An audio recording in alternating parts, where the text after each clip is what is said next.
Welcome back to Bedtime Historian 9 p.m., where calm history stories each night help you unwind and drift to sleep. Tonight, we drift beside a line of men who conquered the world, yet spent more time digging than fighting. The air is dry, the road endless, and the sound that fills it isn't the clash of swords, but the rhythmic thunk of iron blades biting into soil. You're walking beside the Roman legions, and tonight you'll discover why each soldier carried a shovel as faithfully as a weapon. You probably wouldn't survive this march, let's be honest. The heat alone would flatten you before lunch. The Romans, though, they'd already have built half a fort by then. So, before you get comfortable, take a moment to like the video and subscribe, but only if you genuinely enjoy what I do here. Tell me in the comments where you're listening from and what time it is for you right now. Now dim the lights, maybe turn on a fan for that soft background hum, and let's ease into tonight's journey together. The day begins in dust. You can almost taste it, gritty, metallic, laced with sweat.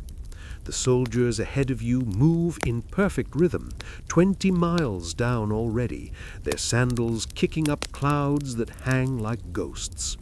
The sun glints off helmets, but what catches your eye is something stranger.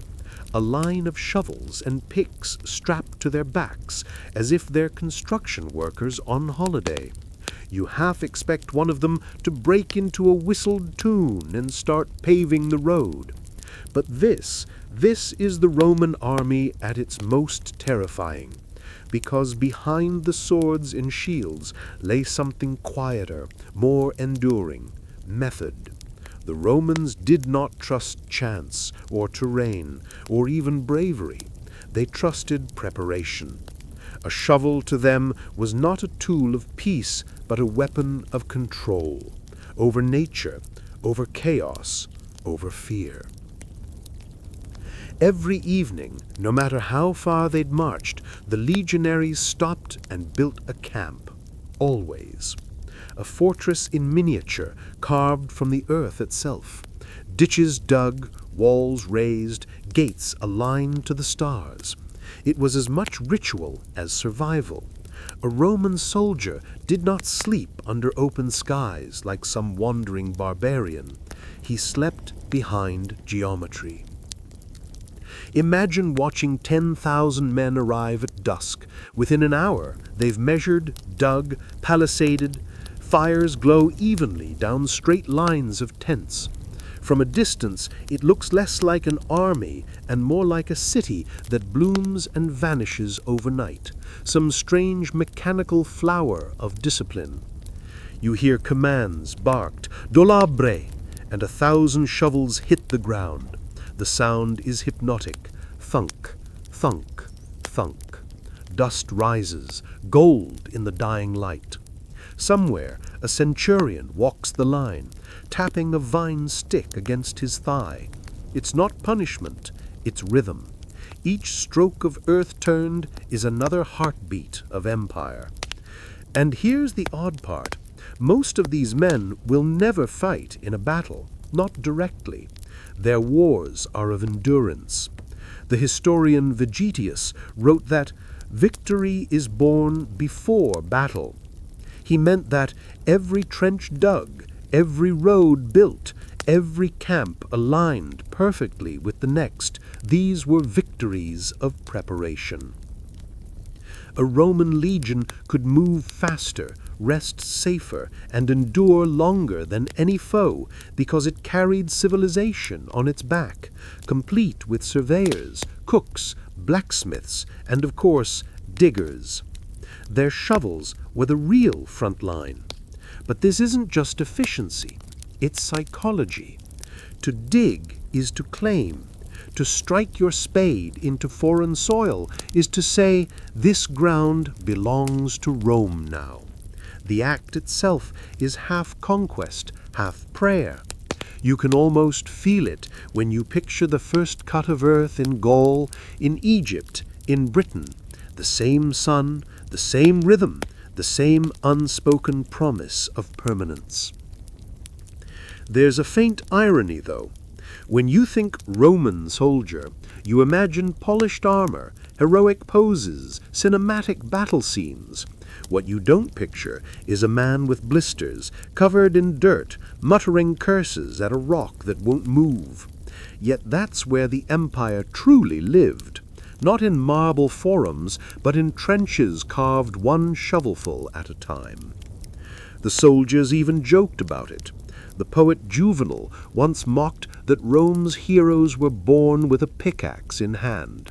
But beneath the satire lies a grudging admiration. They built what they fought for. Some historians still debate how much of this labor was voluntary discipline versus sheer necessity. Were Roman generals obsessed with order or just paranoid about being ambushed? Probably both. Scholars still argue over whether the entrenchments were more symbolic than strategic, but the result was undeniable. No army on earth was as prepared or as exhausted as Rome's. And so the march continues. The shovels clink softly with every step, each one a reminder that empires aren't built by glory, but by calluses. You feel the rhythm in your bones now, the heartbeat of an empire made from earth, not just ambition. The sun dips below the hills. You hear the centurion shout, "Camp!" And just like that, the men spread out, marking lines, unrolling ropes, measuring corners. The first shovel hits the ground again. The sound is oddly comforting. Thunk, thunk, thunk. You wake before dawn, long before the first trumpet call, in a place that wasn't here yesterday. Around you stretch rows of tents, each identical, neat, straight, almost impossibly ordered. The fires from last night still smolder faintly, sending up thin ribbons of smoke that weave through the chill air.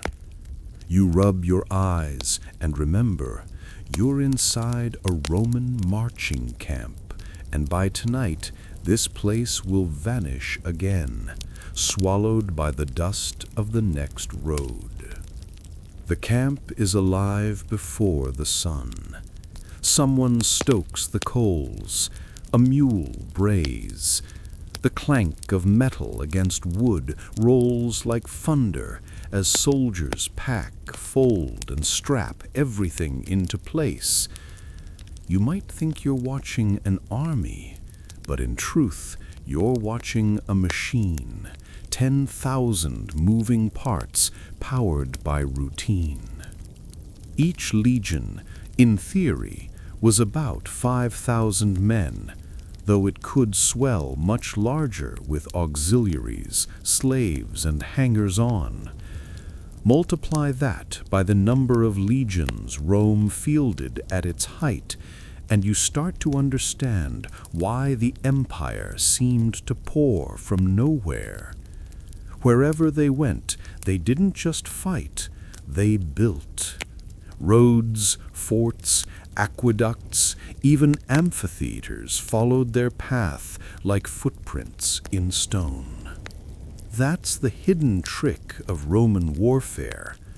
You see, a legion wasn't just soldiers, it was a self-sufficient construction corps, complete with masons, carpenters, blacksmiths, and surveyors.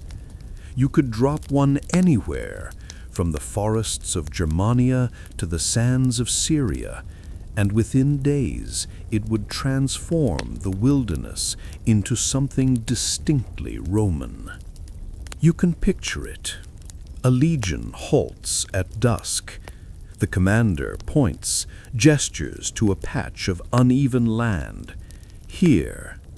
Within minutes, men with measuring rods and groma sights begin to mark out lines. Cardo and Decumanus, the two main streets that would cross every camp. Others drop their packs, pick up shovels, and start to dig. Ditches first, always the ditch. Then the earth is piled inward to make a rampart, then palisades, then gates.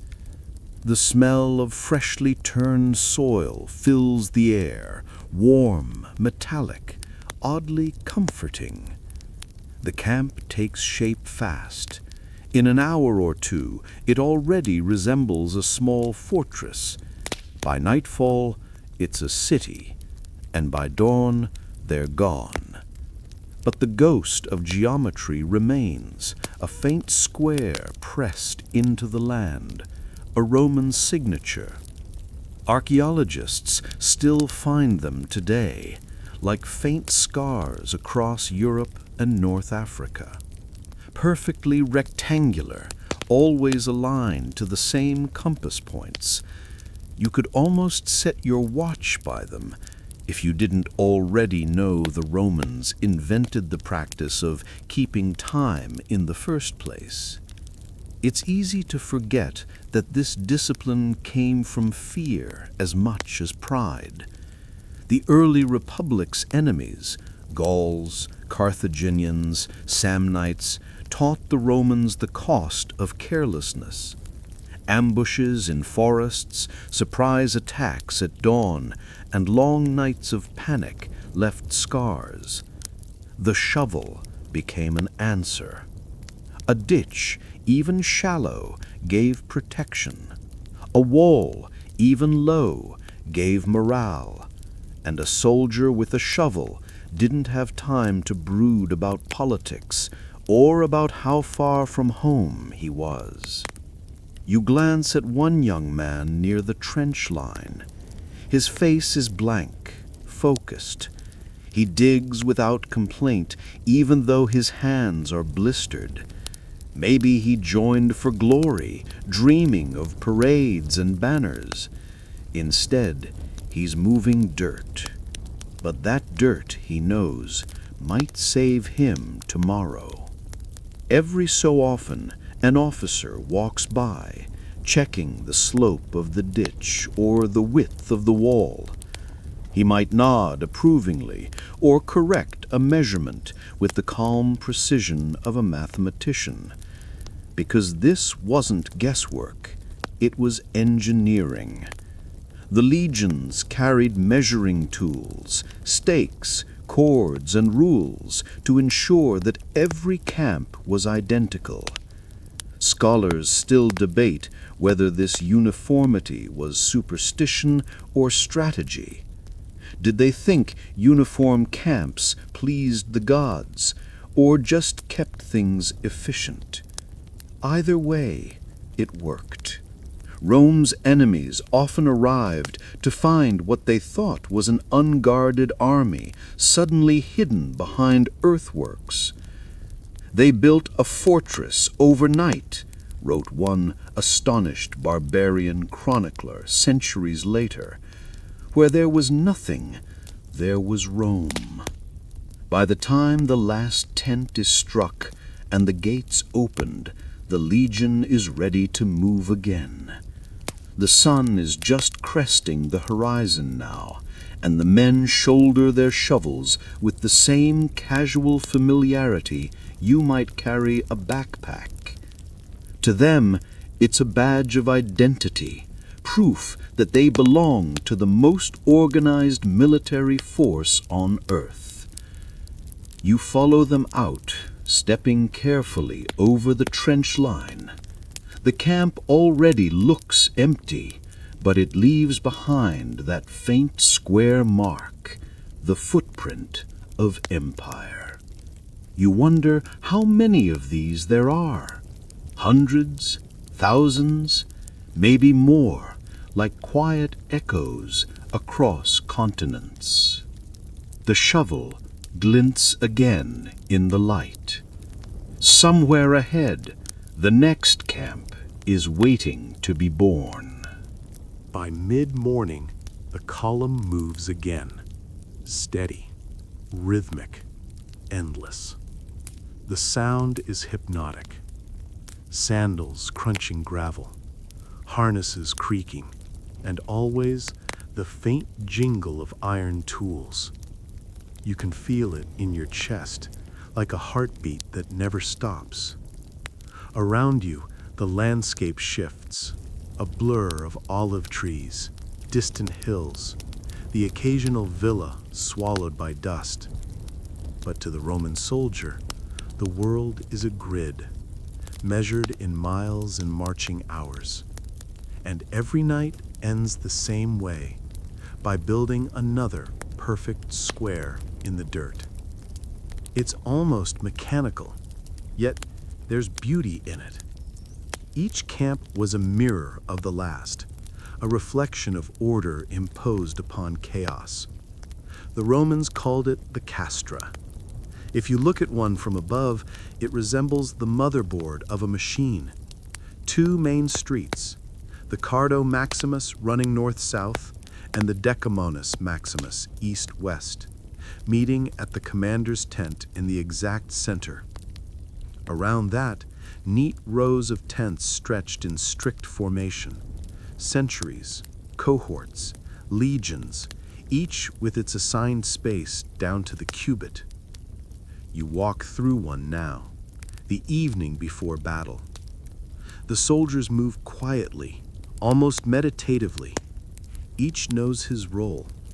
One measures, another digs, another drives in sharpened stakes for the palisade. There's no shouting, no confusion, just rhythm. The legionaries could build these fortifications half asleep, and often did. The engineer Frontinus once remarked that a Roman soldier could pitch camp in a tempest as calmly as a scribe draws lines. It's a strange kind of power, the kind that doesn't shout, but hums. The army's true strength lay not in the sword, but in the predictability of its hands.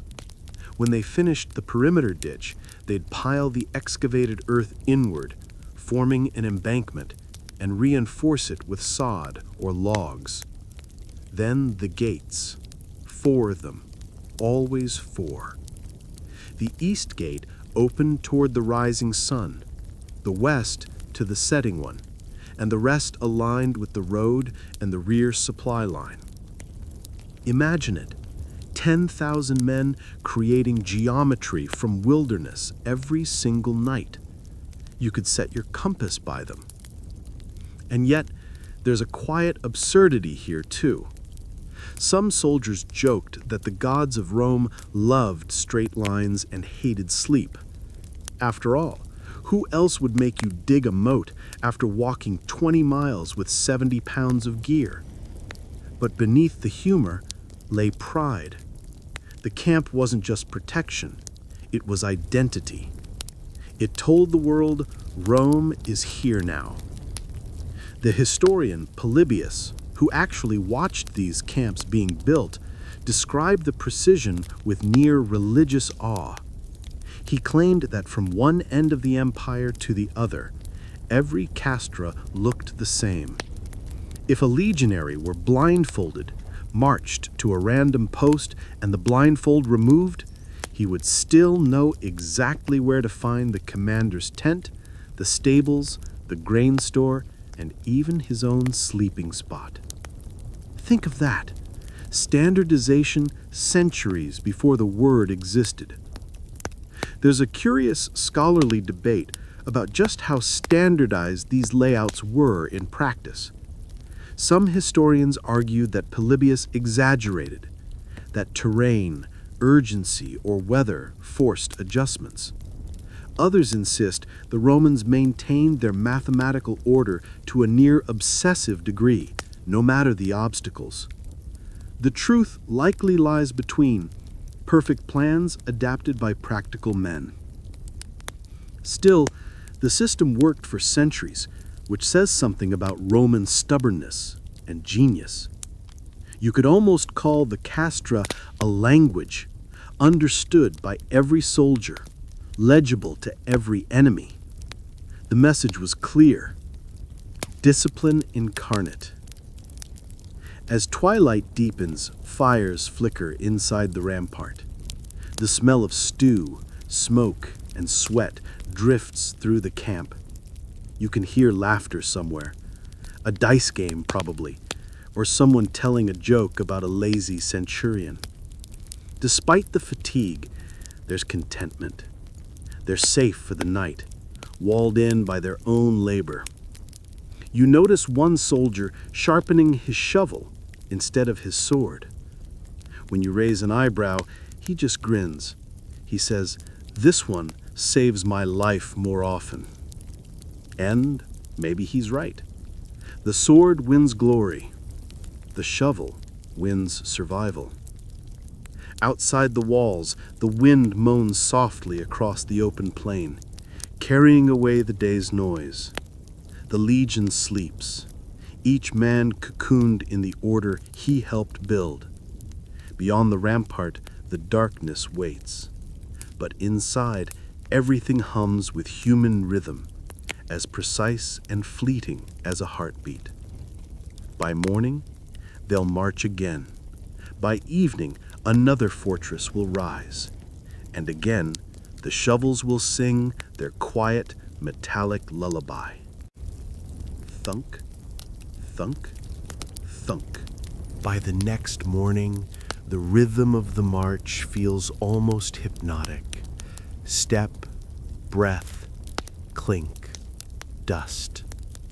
You've stopped noticing the weight of the pack on your shoulders or the sting of sweat behind your ears.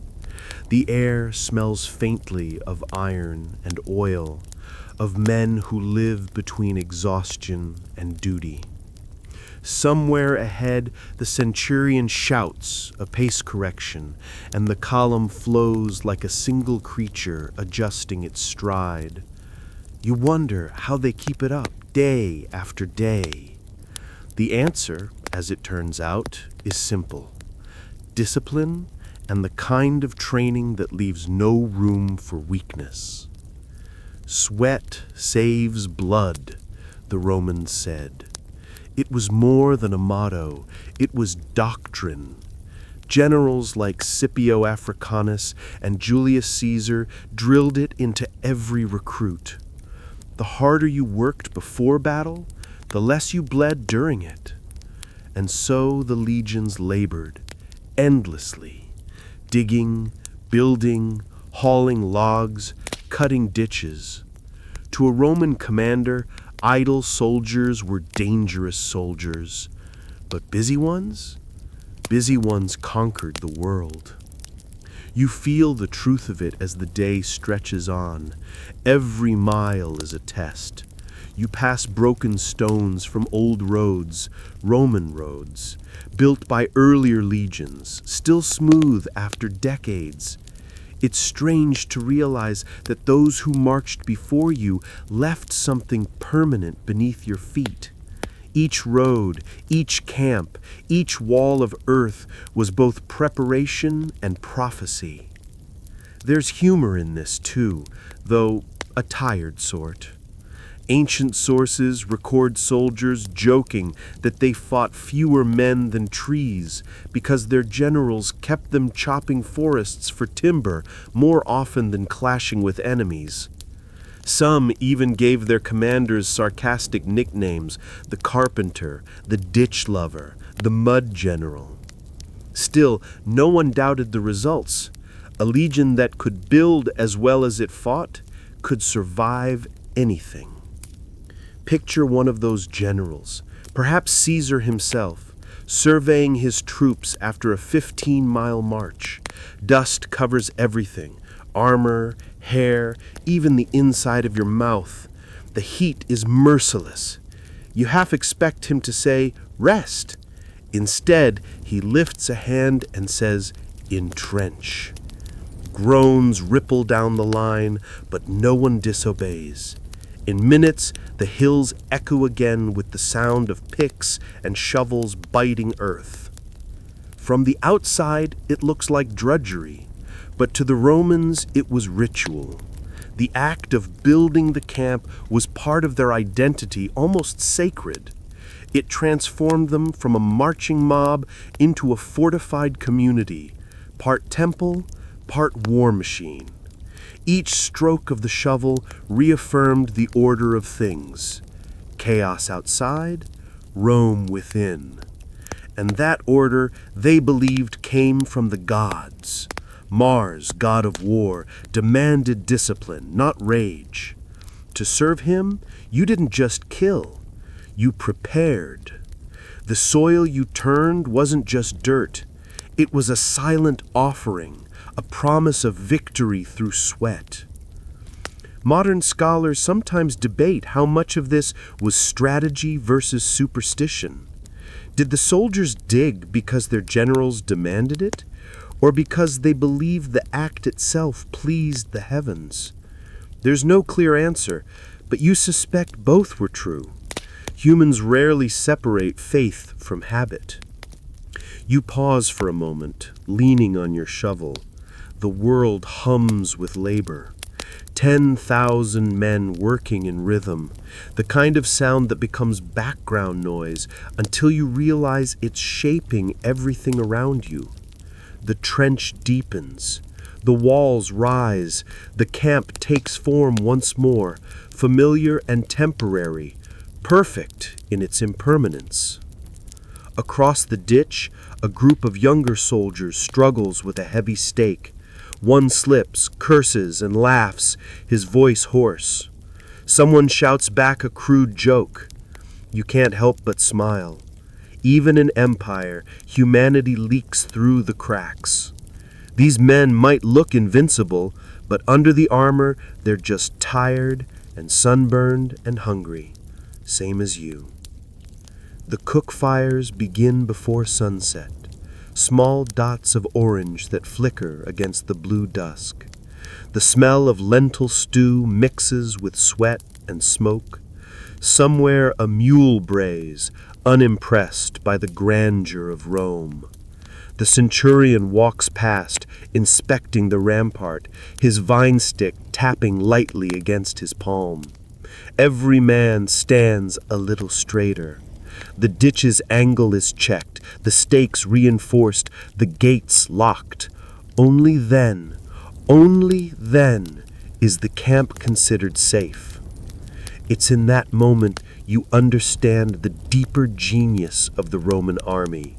The sword wins battles, yes, but it's the shovel, the quiet, tireless, unglamorous shovel that keeps the army alive long enough to fight them. There's a saying in modern armies: amateurs talk tactics, professionals talk logistics. The Romans, you realize, already knew that 2,000 years ago. They didn't just fight the enemy, they fought hunger, fatigue, terrain, and time itself. And every swing of the shovel was a victory in that unseen war. The stars rise above the camp now. Fires die down to embers. The men sleep behind their walls, safe for another night. The air cools, the dust settles, and the empire exhales. Out beyond the rampart, the silence of the wilderness returns. Tomorrow they'll march again. Tomorrow they'll dig again, because Rome never trusted luck, only labor. And somewhere, faint but steady, the echo of that ancient motto lingers: sweat saves blood. You wake to the metallic whisper of tools being drawn from leather straps. In the half-light before dawn, every Roman soldier is already in motion, stretching, tightening belts, checking edges. You hear the familiar scrape of iron on whetstone, but this time it isn't the sword that gets sharpened first. It's the shovel. The Romans had a word for it: dolabra. To modern ears, it sounds elegant, almost delicate. But in your hand, it's weighty, balanced, and terrifyingly versatile. A cross between pickaxe, adze, and mattock. One end cuts, the other digs. You can fell a tree, crack a skull, or carve a trench without changing tools. Some soldiers joked it could even open a wine amphora in a pinch, though that use rarely made it into official manuals. Every legionary carried one. The sword, the gladius, hung on the right hip, shining, heroic. The dolabra hung on the other, dull and dusty, yet infinitely more practical. Roman historian Josephus once wrote that no army equaled the Romans, not because of courage, but because of their constant practice with spade and pick. And he wasn't exaggerating. Archaeologists have found dozens of these tools scattered from Britain to Judea, some dented, some broken, all used hard. You crouch beside a soldier inspecting his dolabra. The handle is smooth with wear, darkened by oil and sweat. He taps the metal head thoughtfully, the way a musician tests a tuning fork. To him, this isn't a mere implement. It's a companion. He trusts it to protect him as much as his shield. In fact, some veterans swore they preferred it in close quarters. A pick swung in desperation could crush through a helmet faster than a blade through mail. There's irony in that, isn't there? The most feared army on earth built its legend not on gleaming swords, but on tools of labor. If the Greeks worshipped beauty and the Persians wealth, the Romans worshipped utility. Whatever worked, whatever endured, was sacred. When you walk through the line, the sight becomes almost surreal. An army armed equally for construction and destruction.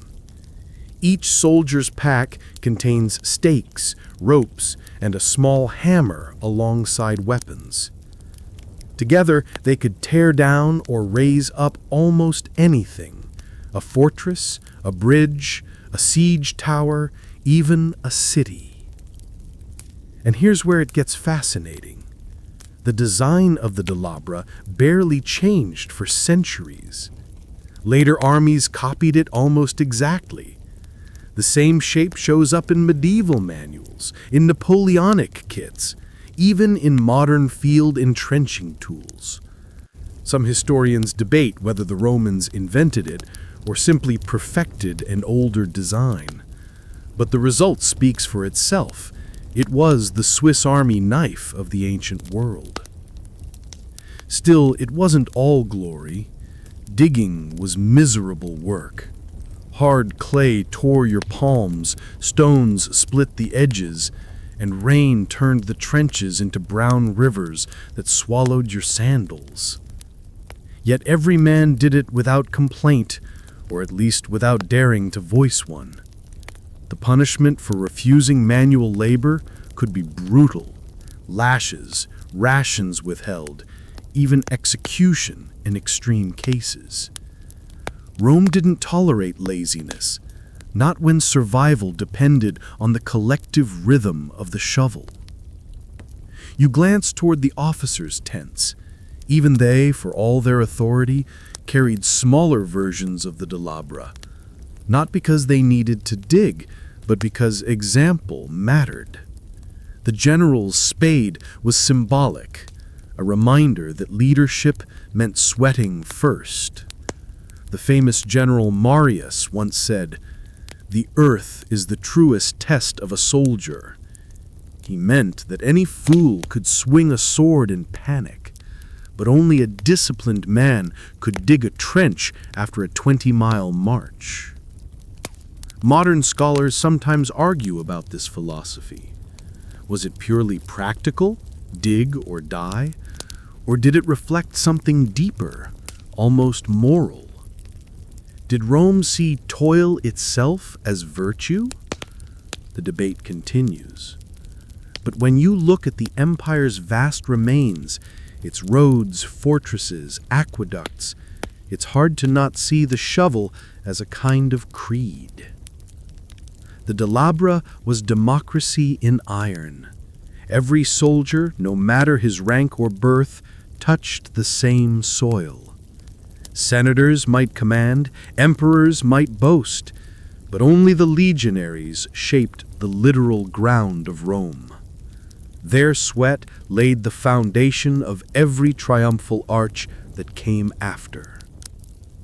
As the sun climbs, the column halts near a river. Orders ripple down the line. Dig in.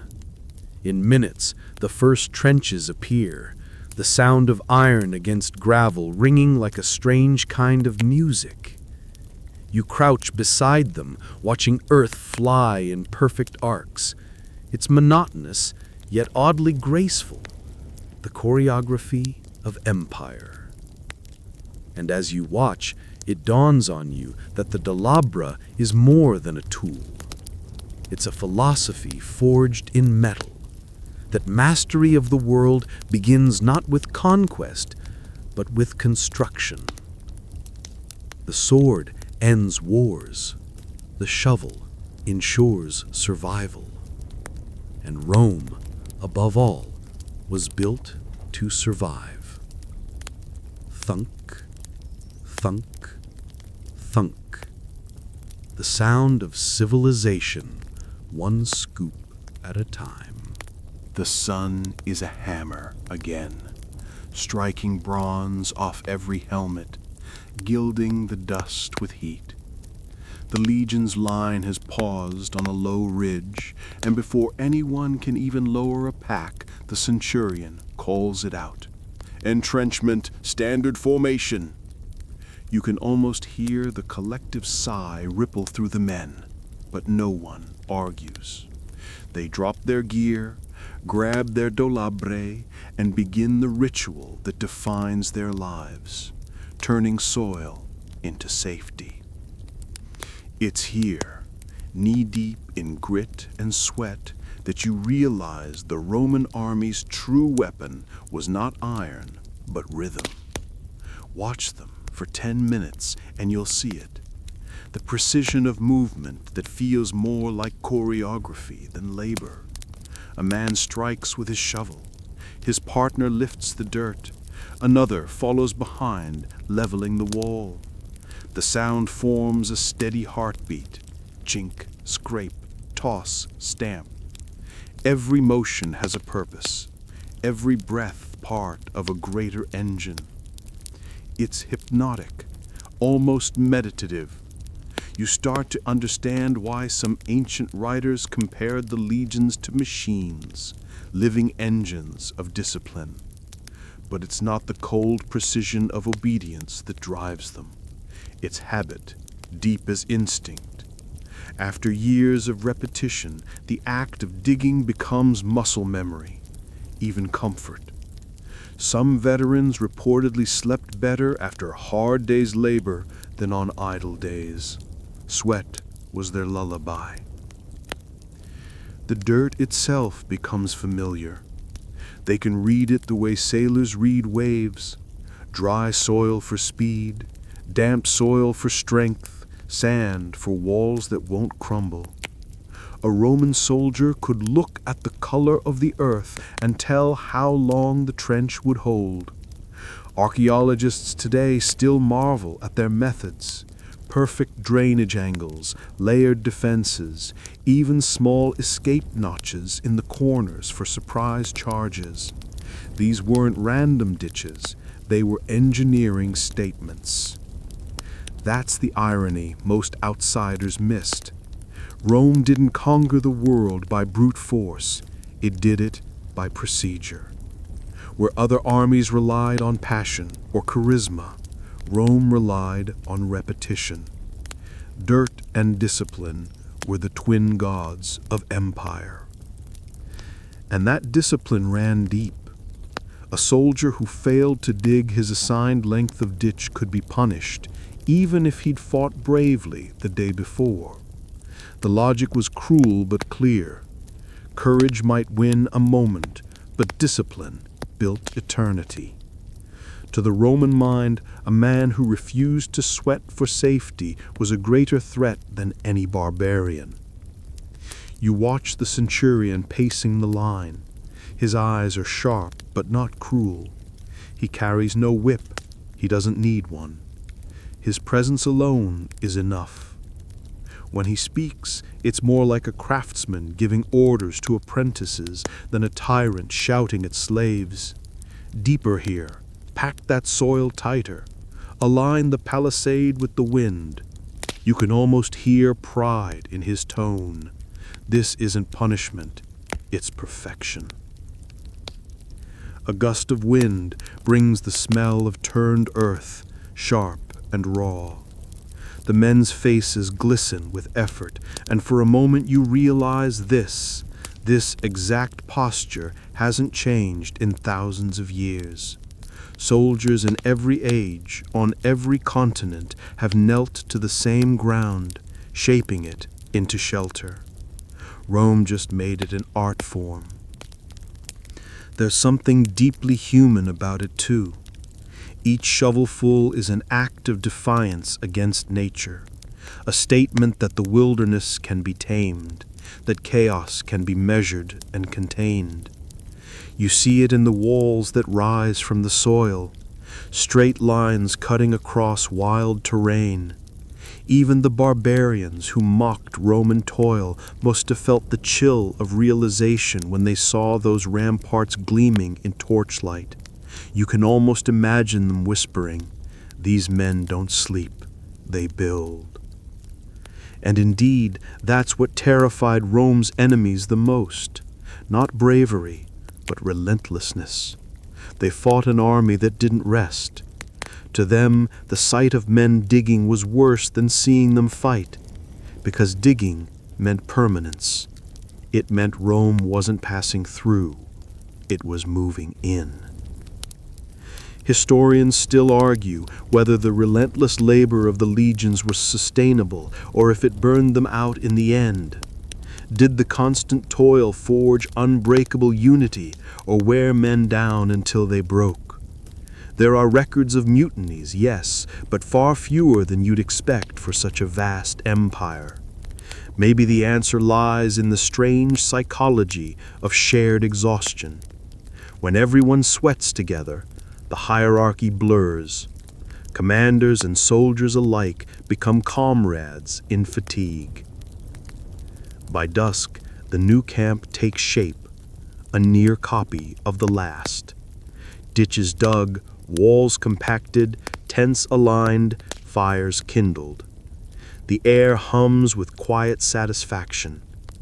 Even the youngest recruits, blistered and sore, grin faintly as they collapse beside their work. They've done it again. Order from chaos, civilization from wilderness. You find yourself smiling too. It's impossible not to. There's a quiet power in watching human beings do something together with such precision, like watching bees build a hive or monks copy a manuscript. The act itself becomes its own reward. As night settles, the rhythm fades. Tools are wiped clean, hung neatly. The soldiers eat, laugh, and drift into sleep beneath a sky heavy with stars. The walls around them glow faintly in the torchlight, circles of safety drawn by sweat. You lie there too, listening to the silence, and realize something simple but profound. Rome's might was not in its swords, or statues, or senators. It was in this, the steady scrape of shovels against soil, repeated across centuries. By dawn, the world smells of smoke and dew. The camp is stirring again. Soft voices, clinking gear, the faint murmur of breakfast bubbling in bronze pots. As the mist lifts, you realize something quietly astonishing. This camp, this army, this endless rhythm of digging and marching, it isn't just military discipline. It's civilization on the move. The Roman army isn't only conquering land, it's laying the foundations of an empire that will outlast its own soldiers by millennia. Every legion is a city in motion. Within its ranks march carpenters, masons, surveyors, blacksmiths, and engineers, each man trained to turn wilderness into order. When people say Rome built an empire, they mean that literally. The same men who wielded shovels in muddy fields later paved the great Roman roads, the viae that still ripple across Europe today like veins of stone. The military engineer was Rome's unsung hero. You can picture one now, a stooped figure squinting against the sunlight, holding a groma, a simple cross of wood and string that could measure perfect right angles. With it, he could lay out a road so straight that it would cut through mountains and marshes alike. Behind him, the legionaries would begin their work, carving, leveling, and laying stones with the same care they gave to their own fort walls. You pause by one such road, half built, and run your hand across the compacted gravel. The surface is smooth and unyielding, layered with crushed rock, lime, and clay in a design so effective that modern highways still mimic it today. Each road was not just a path, it was a promise. It linked outposts, cities, and hearts of power. It turned conquest into connectivity. Think about it. In less than a century, Roman engineers built over 50,000 miles of roads across mountains, deserts, and swamps, without machines, GPS, or even steel. Just willpower, geometry, and shovels. It's hard not to feel humbled by that kind of endurance. The Romans had a saying, "Solvitur ambulando," it is solved by walking. But for them, everything was solved by building. The more they constructed, the more permanent their empire became. Bridges spanned rivers that had once divided tribes. Aqueducts carried clean water to places that had never known it. Fortresses became towns. Supply depots became cities. What started as military necessity turned into civil infrastructure.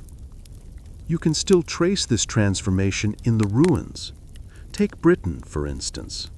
The Roman legions who built Hadrian's Wall weren't just defending the frontier, they were defining it. Every fort, every mile castle, every watchtower was a message carved in stone. Here ends Rome, and here begins the wild. Even now, nearly 2,000 years later, the wall still snakes across the hills, defying the rain. Or look at North Africa, where Roman engineers built massive irrigation systems that turned desert into farmland. Many of those canals still function today. To the Romans, engineering was not a side effect of war. It was the war. Nature was their eternal enemy, and the shovel was their eternal weapon. Of course, not everyone admired this relentless practicality. Greek philosophers often mocked Roman plumbers, claiming they lacked artistry. But the Romans didn't care for philosophy when a bridge needed building. To them, a structure that lasted was more beautiful than one that merely looked it. There's a strange humility in that kind of pragmatism, a recognition that the earth itself is the only canvas worth mastering. And yet, the irony remains. For all their pride in progress, the Romans never invented something as simple as the wheelbarrow. Scholars still argue why. Maybe their labor force was so vast that efficiency didn't matter. Or maybe they preferred the human chain, the shared rhythm of men passing earth from hand to hand, synchronized like cogs in an invisible machine. As the day wears on, you begin to notice how seamlessly this engineering ethos binds the army together. Every man, whether digging a ditch or setting a foundation stone, knows he's part of something vast and continuous. His trench becomes a fortress. His fortress becomes a town. His town becomes history. When night falls, the engineers walk the perimeter, checking the lines with quiet satisfaction. Somewhere a centurion mutters that the rampart is a hand's width too narrow, and men rise without complaint to fix it. There's no resentment, only pride. You realize that in the Roman army, perfection isn't a demand, it's a habit. A breeze rolls through the camp, carrying the scent of earth and olive oil, the warmth of the fire, the faint jangle of tools. Around you, the hum of labor softens into rest. It feels serene, almost monastic. The soldiers who built this world never thought of themselves as artists, yet their work still stands when marble philosophers' words have faded. You stare into the firelight and think, maybe this is what empire truly means. Not conquest, not glory, but the quiet persistence of hands that keep shaping the earth, one line, one wall, one road at a time. The fan of the night wind rises, stirring the ashes. The soldiers sleep soundly, dreaming not of battle, but of building. Somewhere out there, Rome is still expanding, one shovel at a time. By the time the sun has risen again, the camp feels like a city that's existed for centuries. The order is uncanny. Tents aligned like streets, smoke rising in measured columns, soldiers moving in practiced harmony. When you step outside the gate, though, you realize this is only one of hundreds, each nearly identical, scattered from Britain's misty moors to Syria's burning plains. Every Roman fort, every castrum, feels eerily familiar because it was cloned. The Romans built their forts with the same obsessive precision they gave their marching camps, only these were permanent, engraved into the landscape like the empire's fingerprints. Their shape was a rectangle, always a rectangle, with rounded corners for defense. From the sky, each one looked like a vast stone machine, its walls lined with watchtowers, its heart pulsing with human rhythm. You can imagine walking through one now, perhaps Vindolanda in northern Britain, the air damp and metallic from the nearby river. The sound of hammers echoes from the workshop. Soldiers move through the narrow streets, past blacksmiths' forges, storage barns, and bathhouses. There's even a bakery, the smell of warm bread mingling with smoke. Everything is arranged according to the same template that existed across the empire, from the sands of Egypt to the forests of Germania. This wasn't just practicality, it was identity. The Romans didn't adapt to the world, they made the world adapt to them. Wherever they went, they rebuilt Rome in miniature, brick by brick, ditch by ditch. To live inside a fort was to live inside a philosophy. Order conquers chaos. What's astonishing is how detailed the design was. The command center, the Principia, always sat at the intersection of the main roads, right where a general's tent would stand in a temporary camp. To its rear was the Praetorium, the commander's house, complete with mosaics and gardens. Beyond that lay granaries raised on stone stilts to keep out rats and moisture, barracks for the men, and latrines connected by a drainage system that would make a modern engineer blush. You kneel to touch one of those drains, smooth, perfectly aligned, still channeling water 2,000 years later. Even the smallest ditch here carries the signature of a civilization that treated engineering as a form of worship. The soldiers who lived in these forts rarely saw themselves as conquerors. Many spent years stationed far from home, growing old in these artificial cities.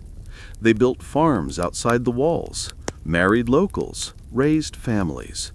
And when their service ended, many stayed. That's how Roman Britain, Roman Gaul, Roman Hispania came to be. Forts becoming towns, engineers becoming fathers, discipline turning into domesticity. Yet, the structure remained unmistakably military. Every wall, every tower was designed for efficiency. Even beauty had to serve a function. Stone carvings of eagles or deities weren't there for decoration. They reminded soldiers who they were serving. The empire's genius was its ability to make architecture itself a form of propaganda. One can't help but wonder how the local tribes felt watching these forts rise from the ground. Imagine being a Celt or a Numidian farmer, waking up to find a Roman garrison planting geometry into your horizon. The sight must have felt like sorcery. Lines so straight they defied the earth's curves. The barbarians, as Rome called them, laughed at first, until they realized those neat walls didn't vanish with the rain. There's a story from Tacitus about the Caledonians, fierce warriors of the north. They mocked the Romans for their endless digging, saying they fought with dirt instead of courage. But when the Romans advanced behind their walls and ditches, those same warriors broke ranks and fled. The joke, as usual, belonged to Rome. Scholars still debate how much autonomy local commanders had in fort construction. Were these rigid blueprints sent from the capital, or did engineers adjust to terrain? Excavations suggest both. The skeleton remained Roman, but the skin adapted. A fort in North Africa might use sandstone instead of timber. One in Germania would be built deeper into the ground to withstand frost. But in every case, the DNA was unmistakable. You begin to notice something spiritual about it. The repetition, the perfection, it's almost meditative. To build the same thing over and over across continents requires not just discipline, but faith, a belief that uniformity itself is sacred. Maybe that's why the legions carried their own architects and surveyors like priests, because in Rome, geometry was holy. As the afternoon light slants across the ramparts, the stones glow honey gold. The men on the watchtower swap jokes, the forge hisses, and somewhere down below, the steady thud of a hammer continues, proof that the empire still breathes through its builders. You close your eyes and listen. The sounds blend. The clang of metal, the chatter of voices, the murmur of water through ancient drains. It's a symphony of civilization. And you realize, as the wind shifts through the fort's open gate, that these places weren't just built to defend the empire. They were built to define it. The walls may crumble, the soldiers may die, but the pattern remains. The same rectangle, The same roads, the same whisper of shovels biting the earth. That, more than any victory or statue, is what Rome left behind. The night before battle always feels different. Even the air seems to hesitate, thick with the quiet hum of waiting. You're crouched beside a trench on a hilltop somewhere in Gaul, listening to the scrape of metal on stone as legionaries dig by torchlight. The enemy campfires blink faintly across the valley, tiny stars scattered over the dark earth. Between you and them lies a half-finished ditch, a rampart rising inch by inch. And that's when it hits you. This sound, this rhythm of shovels, may be the only reason you'll see sunrise. The Romans knew it well.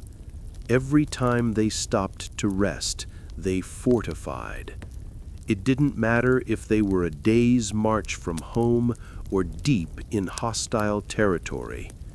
No one slept without a wall between them and the night. That's why their enemies could never truly surprise them. While other armies feasted or slept, the legions worked. By dawn, what had been open field was suddenly an impregnable fortress. You can imagine it now. 10,000 men moving in silence, torches flickering, muscles straining, orders hissed, tools clinking, wood and earth merging into defense. The Romans turned digging into a martial art, and in that, they often saved their own lives. Take the siege of Alesia in 52 BCE, when Julius Caesar trapped the Gallic leader Vercingetorix. Instead of storming the fortress head-on, Caesar ordered something no one had ever dared: 2 walls, one encircling the enemy, another facing outward against reinforcements. 40 miles of trenches, palisades, and pits dug by hand. The Gauls laughed at first. Then they realized the Romans weren't joking. Within weeks, Alesia was a prison, and its starving defenders surrendered. The sword won the glory, but the shovel won the war. That became a Roman pattern: earthwork over heroics. In Numidia, when desert raiders tried to ambush the legions at night, they found the camp already ringed with ditches too deep for horses. In Armenia, when the ground froze solid, soldiers melted snow over their fires just to soften the soil enough to dig. They believed that an undug camp was a curse.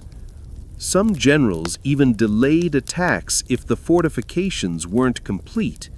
Better to miss an opportunity than risk chaos. Modern historians still debate how much these defenses actually mattered in open battle. Were they strategic genius or obsessive over-engineering? Archaeological evidence suggests both. Many trenches were shallow, symbolic even, psychological comfort more than real obstacle. But sometimes those few feet of earth made the difference between survival and annihilation. Picture this: a Gallic warband charges at dawn, roaring through the mist. They expect sleeping Romans. Instead, they hit a hidden ditch lined with stakes.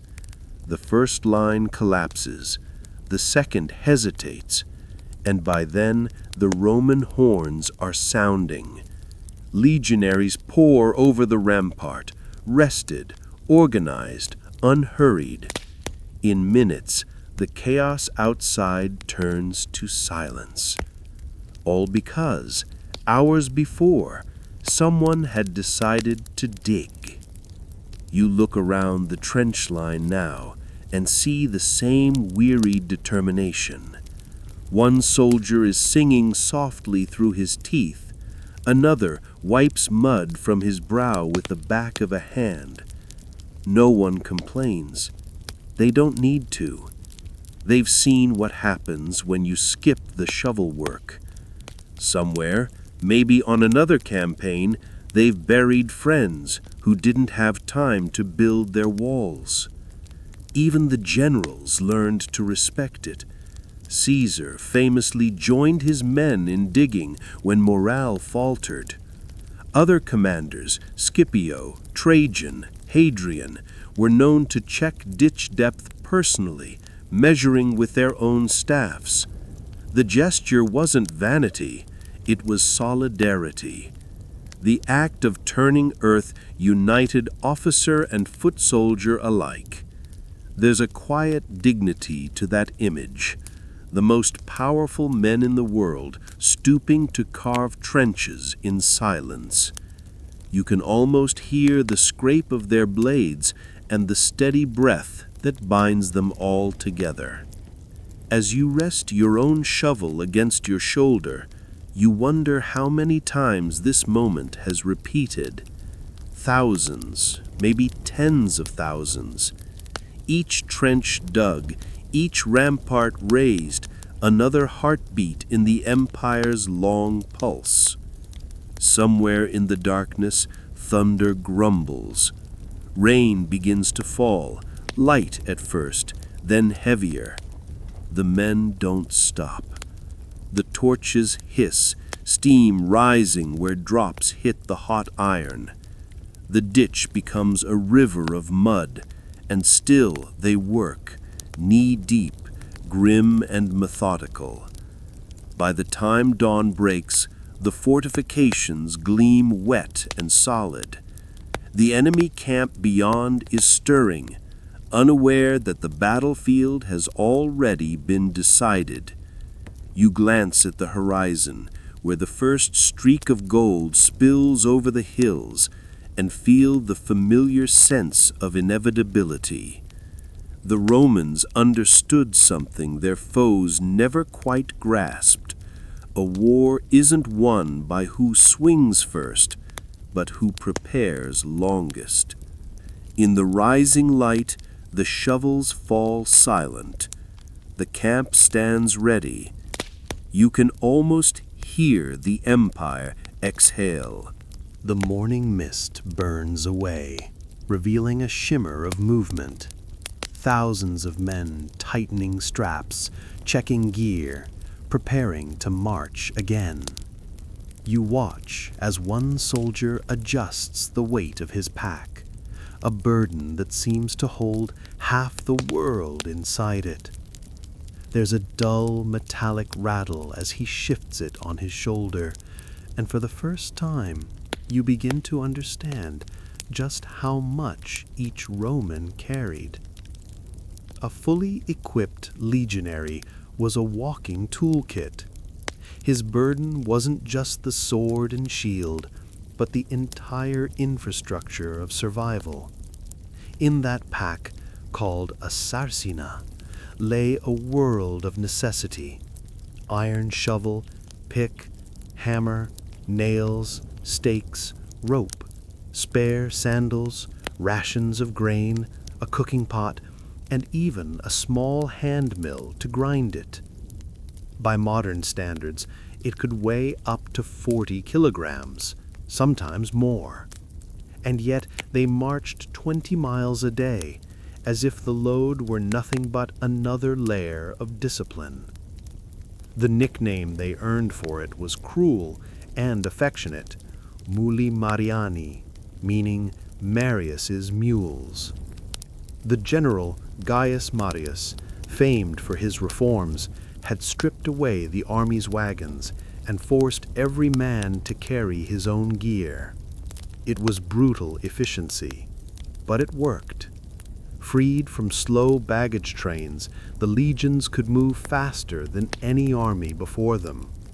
They were self-contained, portable cities that could uproot and rebuild themselves anywhere. You glance at one soldier's gear now, laid neatly beside him as he rests. The shovel lies flat atop his shield, its iron glinting in the sun. The stakes are bound in a bundle, ready to form a palisade. A rope coil sits next to them, smelling faintly of pitch. There's something deeply human about it, organized chaos, like the contents of a traveler's bag on the edge of the world. What fascinates you most is how democratic it all is. Every man carries the same. Every man digs. Rank means little when it comes to labor. A centurion might bark orders, but he'll still shoulder his own load. In an army of rigid hierarchy, this equality of effort creates a strange kind of fraternity. The man beside you might be a farmer from Hispania, another a fisherman from Sicily, but both tonight will raise the same wall of earth, sleep behind it, and trust it to keep them alive. That shared burden, literally and metaphorically, was what made Rome unstoppable. Other armies fought for kings or gold. The Romans fought for routine. There's an almost modern beauty to it. Standard issue, standardized lives, standardized survival. Even their tools were standardized. Archaeologists who've unearthed Roman equipment from opposite corners of the empire often find identical dimensions right down to the weight of the shovel head. That level of consistency is mind-boggling for the ancient world. It means that a soldier stationed in Germania could swap gear with one in Judea and feel no difference. Every spade, every hammer, every tent peg, measured, regulated, predictable.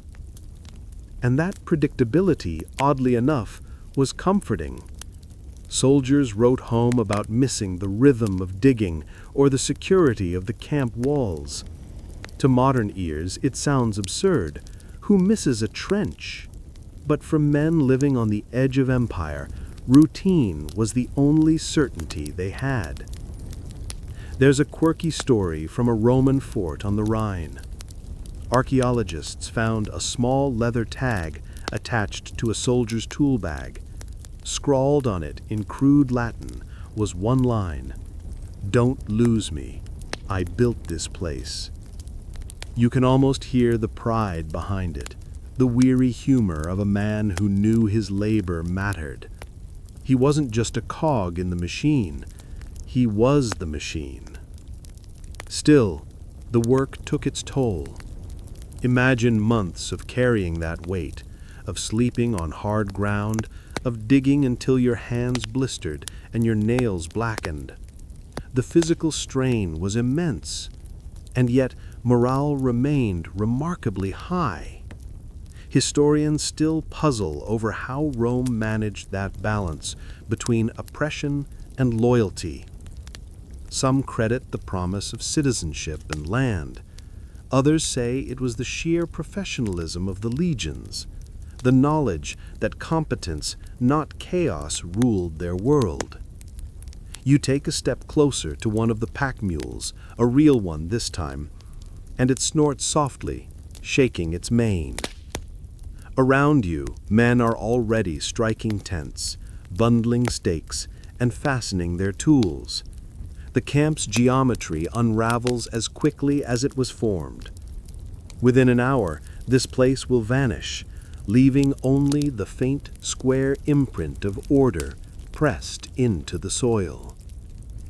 As the line begins to move, you notice something small but telling. Each soldier checks his shovel twice, once before marching, once after securing it. Not his sword, not his helmet, his shovel. That's the Roman mindset, distilled into one gesture. Survival first, glory later.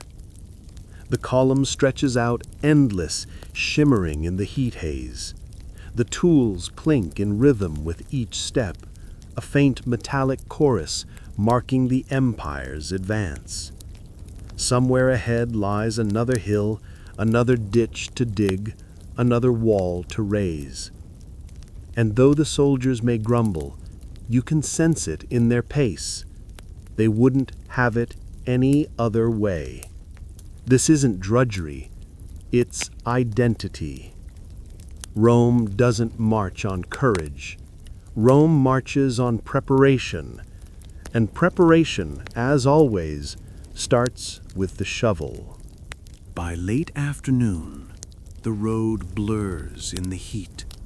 You can feel it radiating off the stone like a living thing.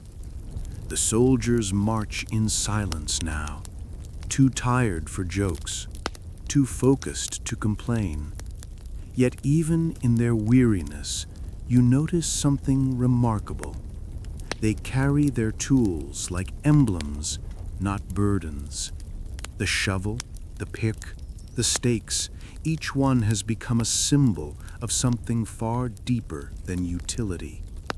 It's easy to think of weapons as status. A sword makes a man feel powerful.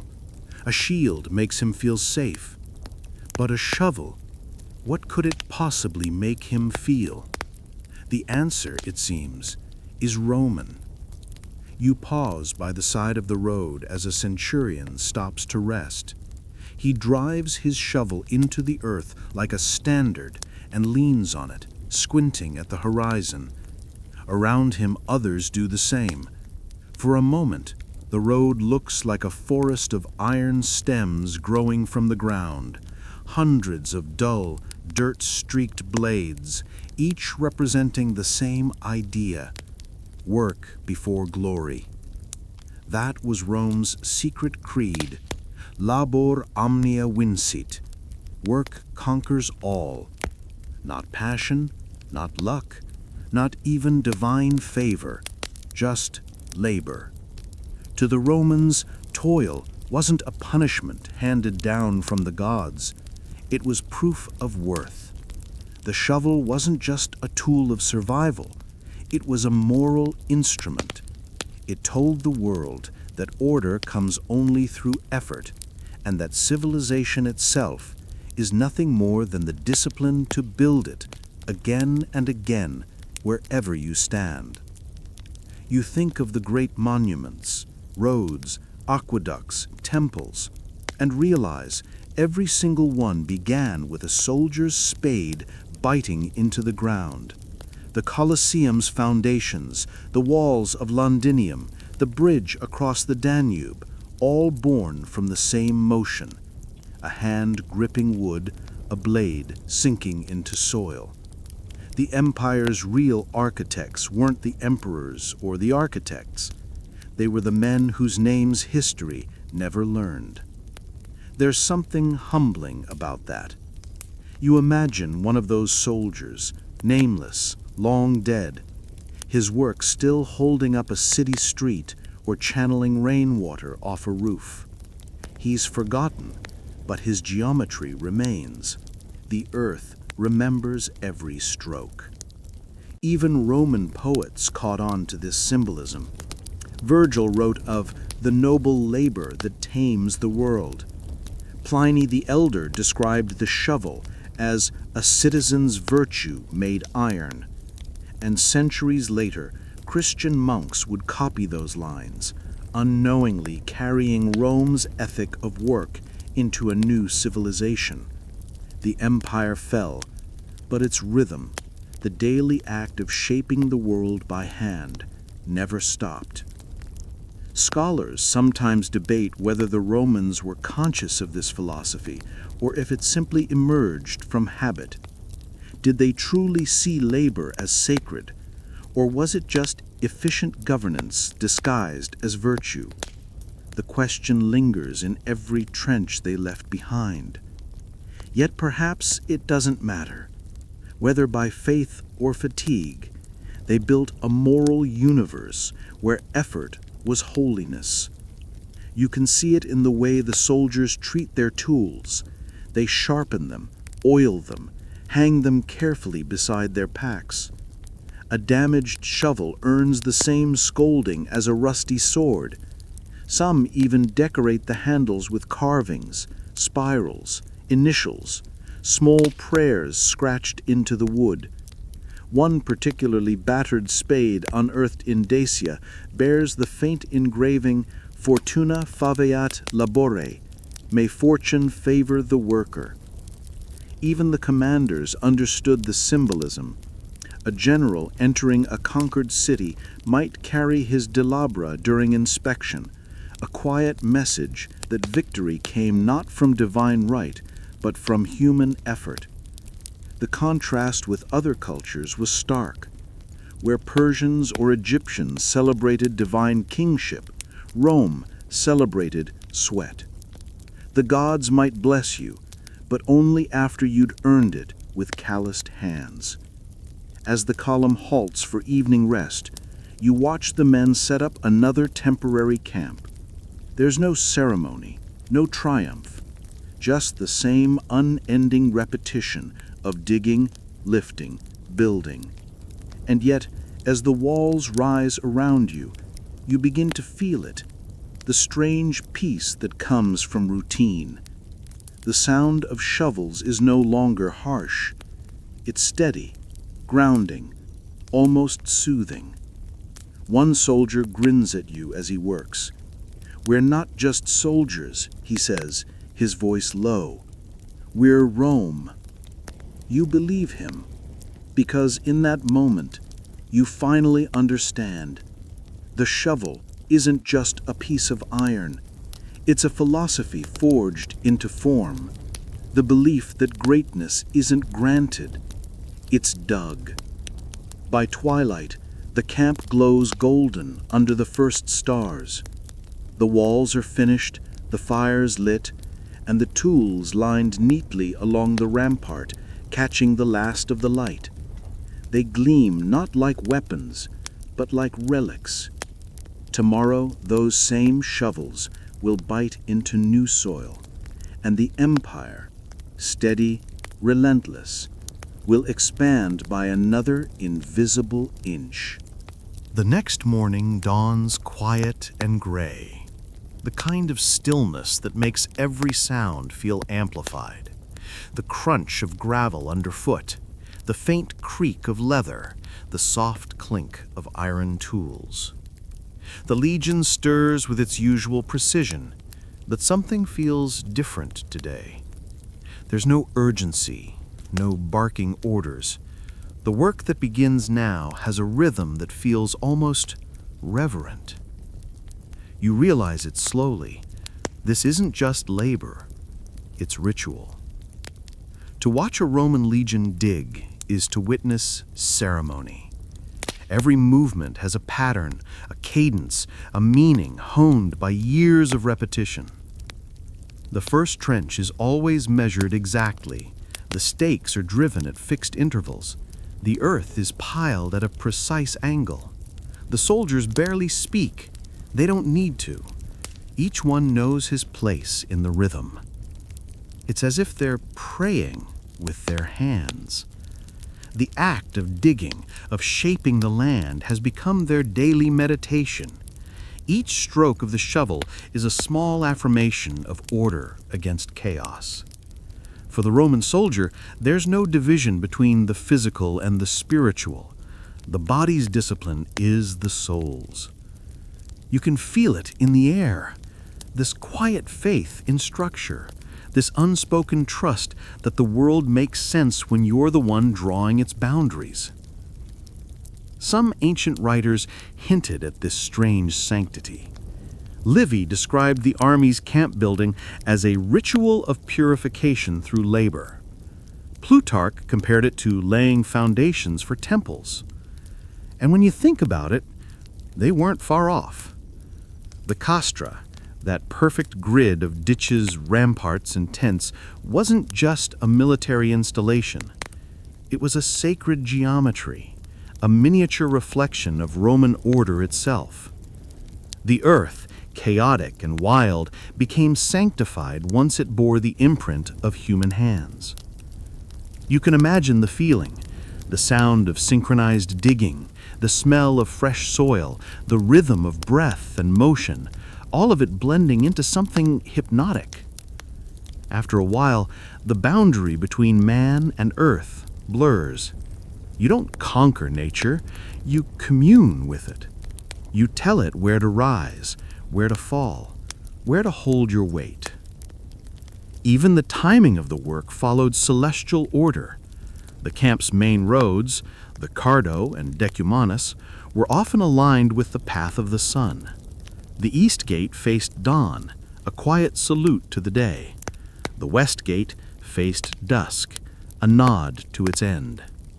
It's easy to picture the soldiers digging those lines, squinting into the rising light, their shadows stretching long and thin behind them. In their own way, they were building a daily cosmos.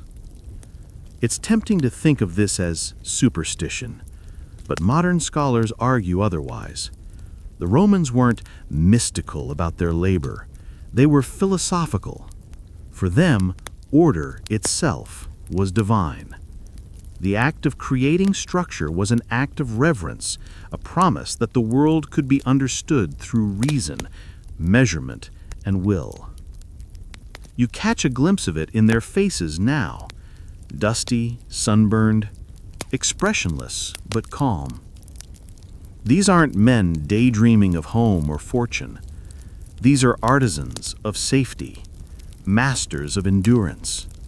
They don't need music or prayer. The sound of their shovels is both. And beneath that sound lies something deeper, a sense of belonging. Labor ties them together in a way speeches never could. There's a serenity that comes when 10,000 men move as one body, one pulse. They might come from every corner of the empire, speak different dialects, even worship different gods. But here, in the rhythm of the dig, they are the same. It's easy to overlook the quiet beauty of that. Armies are supposed to shout, to clash, to burn. But the Roman legion whispers its empire into being, one trench at a time. Its victories aren't just in battlefields, but in this daily choreography of cooperation. And in that repetition, dig, lift, tamp, measure, you sense something eternal. The empire might someday crumble, but the pattern won't. It's older than Rome, older than conquest. It's the same impulse that makes humans build nests, weave cloth, plant seeds. The urge to make the world orderly, to carve meaning from chaos. As the camp nears completion, the centurion walks the line, silent, approving. He doesn't shout today. He doesn't need to. Every man knows the work is right. The ramparts gleam faintly in the morning sun. The ditches curve with mathematical grace. It's beautiful in its austere, utilitarian way. You find yourself breathing slower, your heartbeat syncing with the rhythm of the shovels. For a moment, you understand why they do this. Not just for safety, not just for survival, but for peace. To work is to quiet the mind. To build is to belong. The empire may call it strategy. History may call it efficiency. But watching it now, in this light, you know it's something else entirely. It's prayer. And tonight, when the campfire flickers against the newly raised walls, every soldier will sleep not as a conqueror, but as a craftsman who has helped remake the world, just a little more orderly, a little more Roman. The air tonight is thick with smoke and laughter. Beyond the palisade, a line of orange fires flickers under a darkening sky, and you can hear the soldiers swapping stories, half truth, half bravado. One young recruit boasts that he could dig an entire camp alone. Another swears he once saw his dolabra split a man's helmet clean in two. The veterans smile, but don't correct him. They've seen enough to know the shovel's power is quieter and far deadlier than any sword. Somewhere across the valley, a different sound rises. Drums. Barbarian war drums. Deep, uneven, wild. You can picture the tribes gathered on the opposite ridge, watching, waiting. They've been mocking the Romans for days now, laughing at the endless digging, the measured routines, the lack of spontaneous courage. Cowards, one of their scouts had shouted earlier, hiding behind ditches instead of fighting like men. It's an old insult. Rome had heard it before, and every time the story ended the same way. When night fell, the Romans didn't rush into battle, they kept working. Shovels bit earth, stakes were hammered, trenches widened. From a distance, it must have looked absurd. 10,000 men sweating in the dark while their enemies drank and sang. But the Romans had no interest in appearances. To them, patience was power. The barbarians didn't understand that a ditch wasn't just a ditch. It was a trap, a wall, a message. We are not guests here. We are staying. There's a famous account from Tacitus describing just such a night. The Germanic tribes, flushed with drink, mocked the Romans' tireless labor. They roared with laughter, calling them farmers in armor. But when dawn came and they charged, their horses stumbled into hidden pits lined with sharpened stakes. The first wave collapsed, the second hesitated, and by the time they regrouped, the legions were already advancing from behind their walls, silent, steady, implacable. The laughter turned to screaming. The field became a geometry lesson in defeat. That's what Rome understood better than anyone. War wasn't chaos, it was choreography. Their discipline didn't just win battles, it broke spirits. Every enemy thought the Romans fought like machines. In truth, they fought like craftsmen. They didn't just attack, they constructed victory. You can feel it now, standing beside the rampart. The walls gleam faintly in the firelight, the trench before you dark and still. Somewhere out there in the blackness, the enemy is watching, restless. They can't see what's coming, and that ignorance will kill them. A soldier near you spits into the dirt and murmurs, "Let them laugh." His tone isn't bitter, just calm, almost amused. He's seen this play out before. Because here's the truth no barbarian ever understood. Digging wasn't a sign of fear. It was a weapon. The shovel was both shield and sword, patience and trap. And when dawn broke, the Romans would fight from ground they'd already reshaped to their advantage. There's a strange beauty in that kind of warfare. No sudden charges, no glorious duels, just inevitability. The slow, grinding certainty of geometry. Each trench, each wall, each stake measured not just for defense, but for domination. Even the landscape itself was forced to kneel to Roman precision. Modern historians still argue whether this obsession with engineering made the Romans less heroic. Were they too practical, too cold? Maybe. But then again, they didn't need heroism. They had systems. The barbarians relied on courage. The Romans relied on procedure. And when courage met procedure, courage bled out. You watch as the last of the fires flicker low. The soldiers settle behind their fortifications, shields propped beside them, shovels resting close at hand. Even in sleep, they look ready. There's no swagger here, no grand speeches, just the quiet confidence of men who've prepared for every possible dawn. And somewhere out there in the dark, the laughter has stopped. You can almost feel the tension rising from the enemy camp, the unease, the slow realization that the Romans' silence is not weakness, but warning. When morning comes, the horn will sound, and those who mocked the shovel will face what it built. And when the dust settles, the ditch will remain, filled not just with earth, but with memory. Proof that patience, discipline, and a few thousand iron blades biting soil can outlast any roar of courage.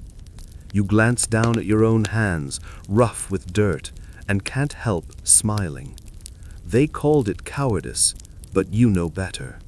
This quiet labor, this faith in the unseen, is what wins empires. The morning air tastes of rain and iron. You can smell the damp earth clinging to the walls of the trench, the faint tang of sweat and smoke from the night before. Beyond the mist, somewhere to the north, a shout carries, distant, defiant. But inside the Roman camp, there's no panic, no scramble, just motion, precise, practiced, inevitable. You see Caesar standing near the command tent, calm as stone. His cloak is spattered with mud, his eyes sharp and calculating. Around him, his engineers unfurl maps drawn on wax tablets, marking the curves of rivers and the slopes of hills. Their fingers trace geometry on the landscape. To them, war is not chaos, it's construction. You are watching genius in its purest Roman form.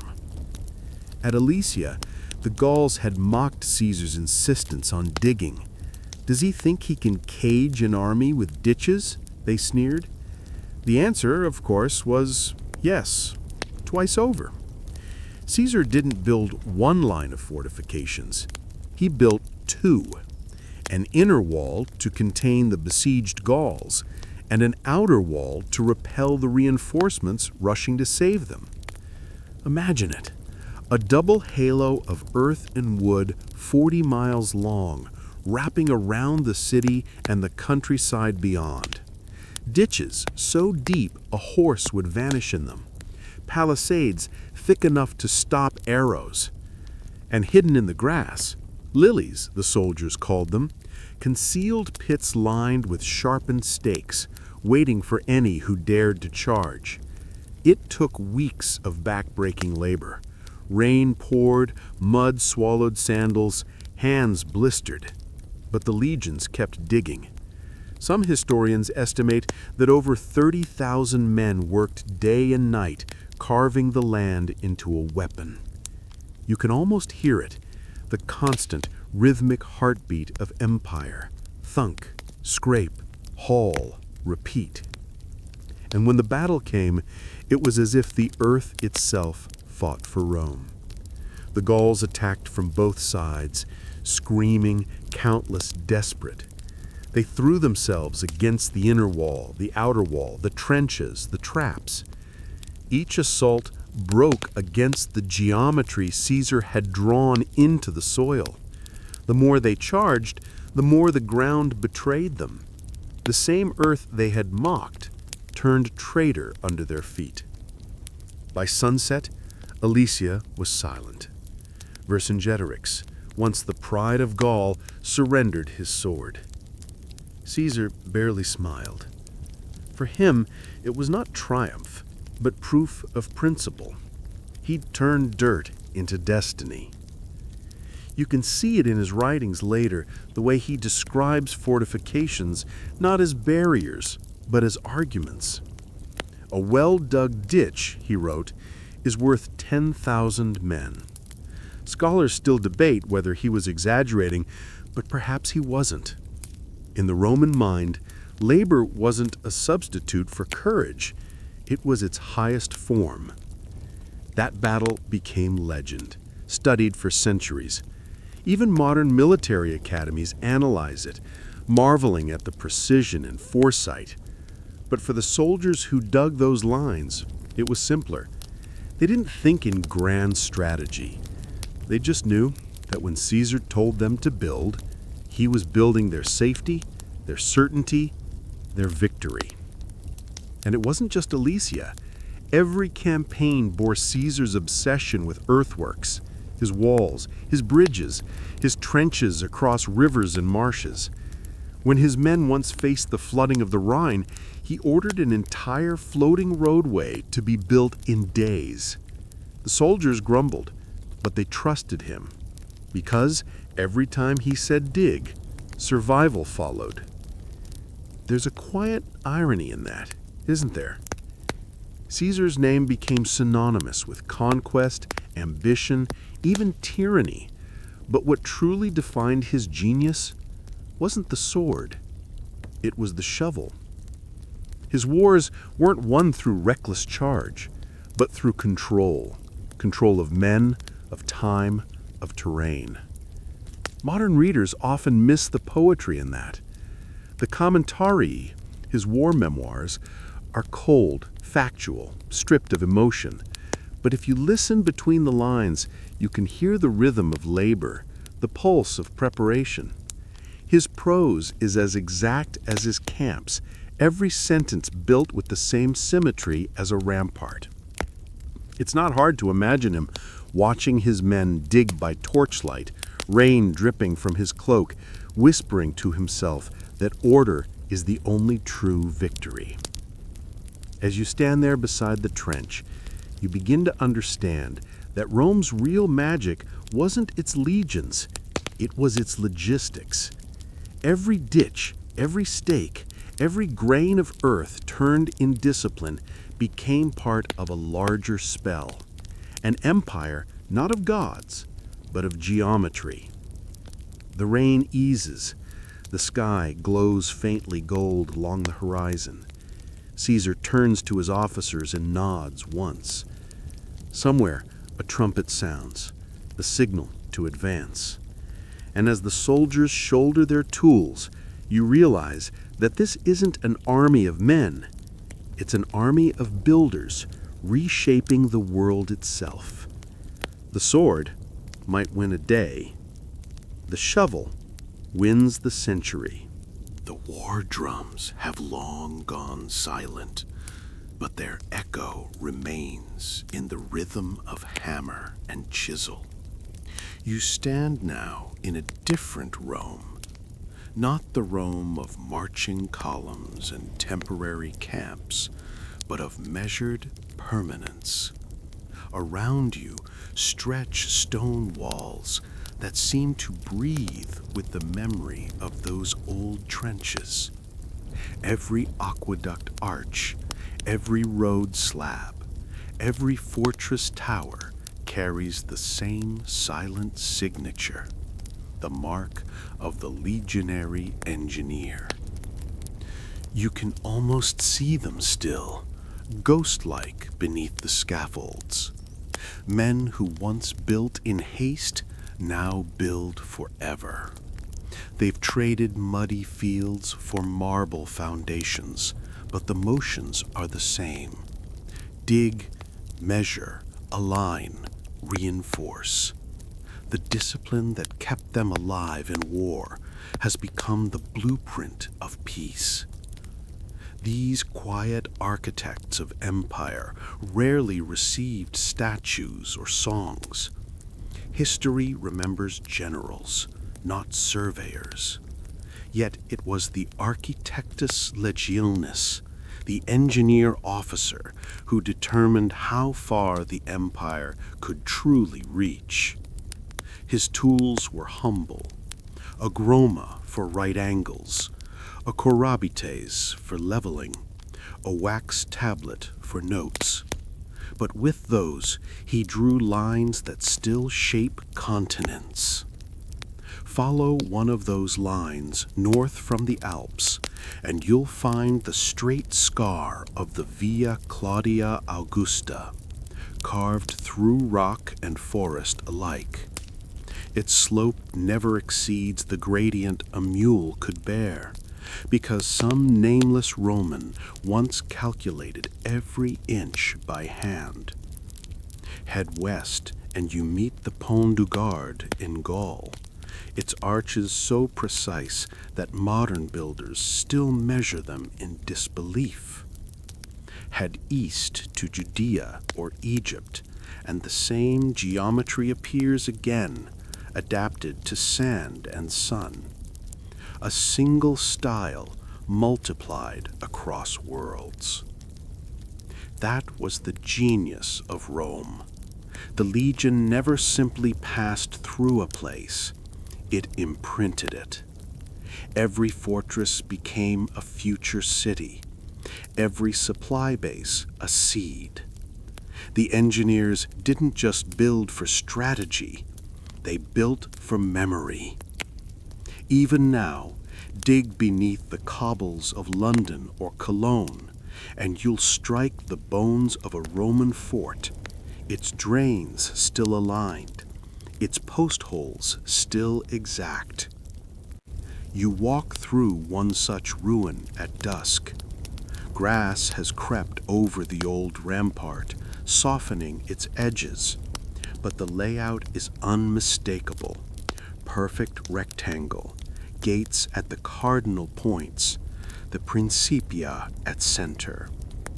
You realize that whoever planned it was thinking not of days, but of centuries. And he succeeded. His measurements still govern the ground beneath your feet. It's hard to not feel a strange kinship with him. He likely never fought a duel, never shouted orders across a battlefield.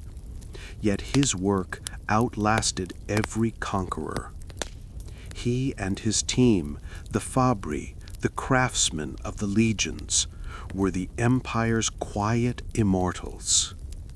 When others sought glory in blood, they sought it in alignment. Some historians debate whether the engineers were treated as equals or servants among soldiers. In the records, they appear as specialists, sometimes freedmen, sometimes slaves granted partial citizenship. But in the field, skill outranked birth. A man who could build a bridge in a flood commanded more respect than a senator's son who could only wave a sword. The Romans, for all their hierarchies, had a pragmatic democracy of competence. You picture one evening on the frontier. Torches flicker. The engineer crouches over a plan scratched into sand. Officers watching silently. The wind lifts sparks into the dark, and in that glow you glimpse the empire's true power, not in dominance, but in design.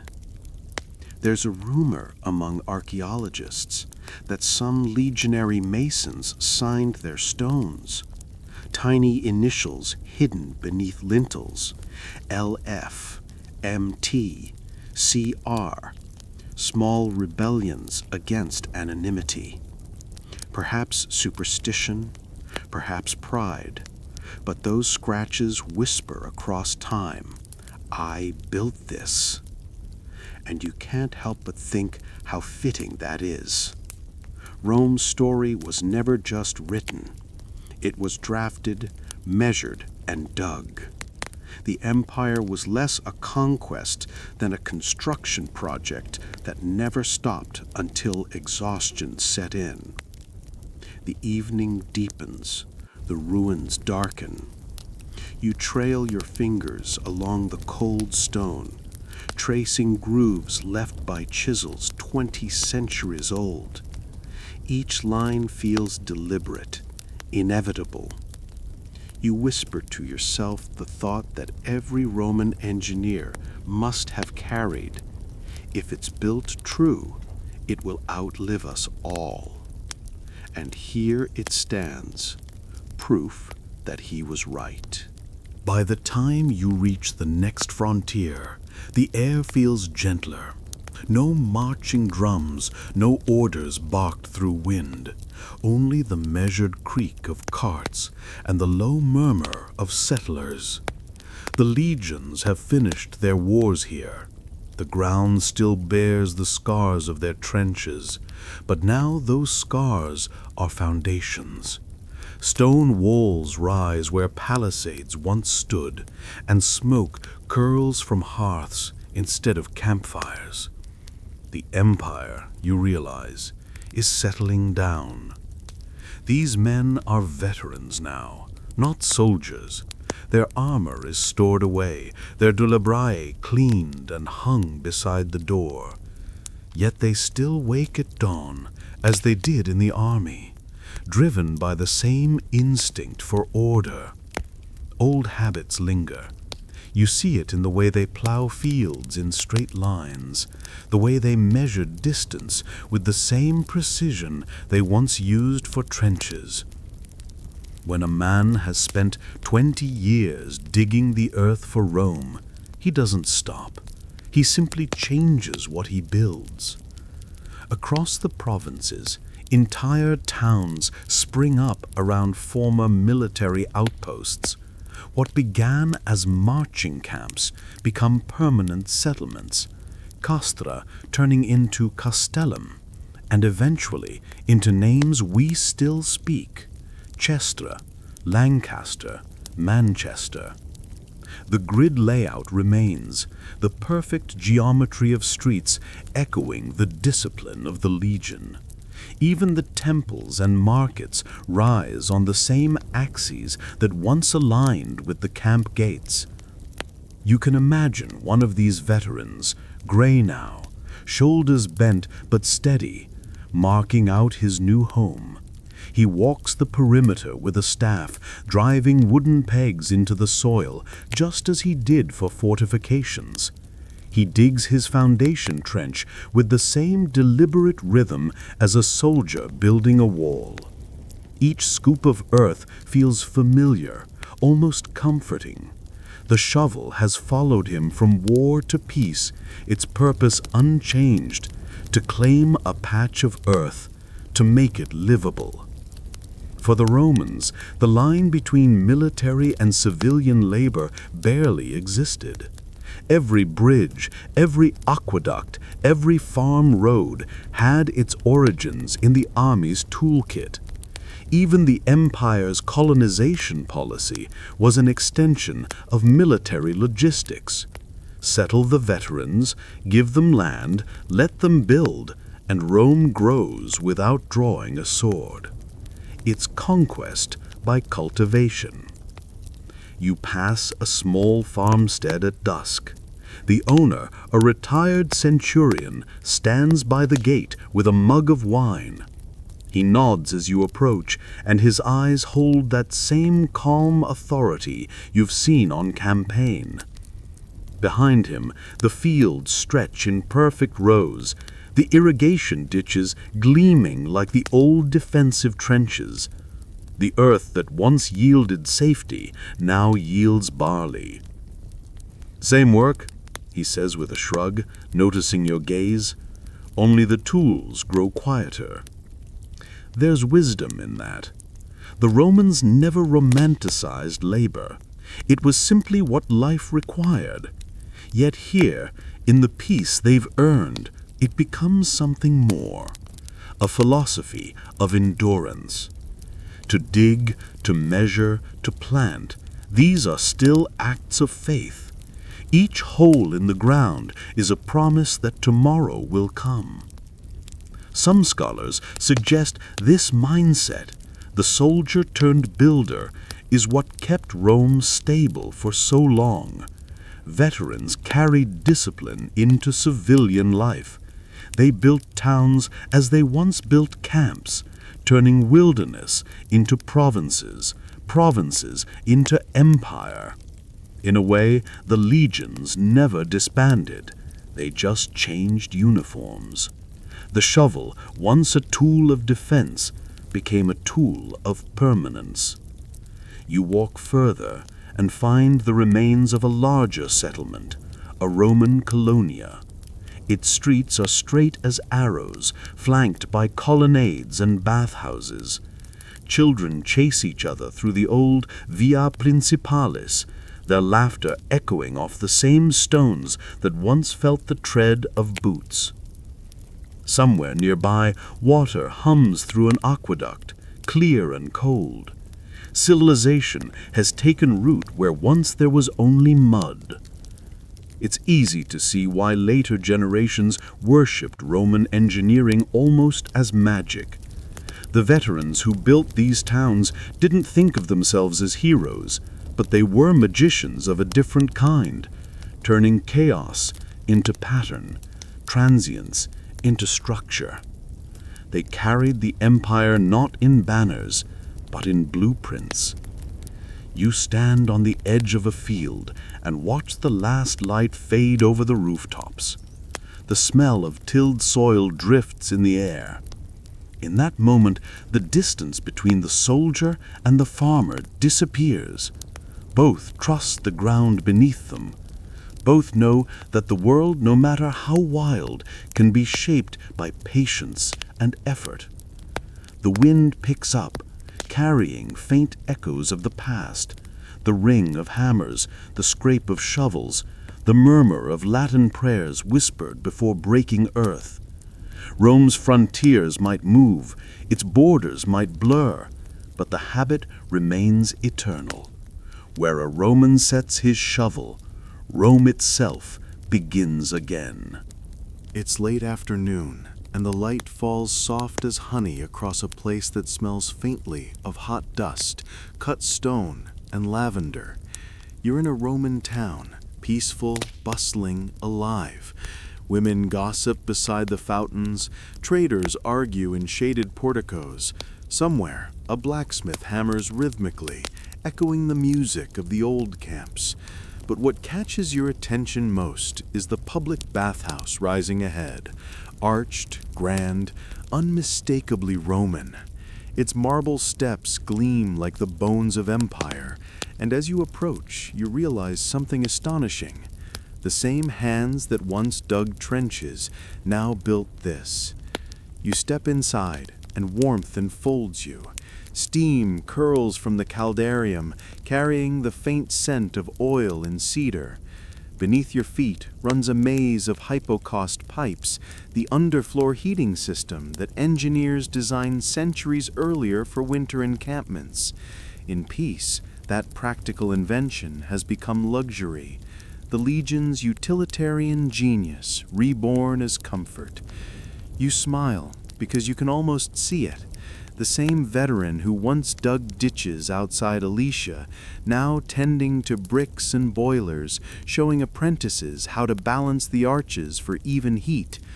He still wipes sweat from his brow the same way, still measures twice, cuts once, but now his work warms instead of defends. Everywhere you look, Rome's architecture of survival has transformed into architecture of civilization. Roads, once carved for marching columns, now carry merchants and pilgrims. Fortified bridges have become thoroughfares lined with statues. Aqueducts, first constructed to supply camps, now feed fountains that sparkle in the sun.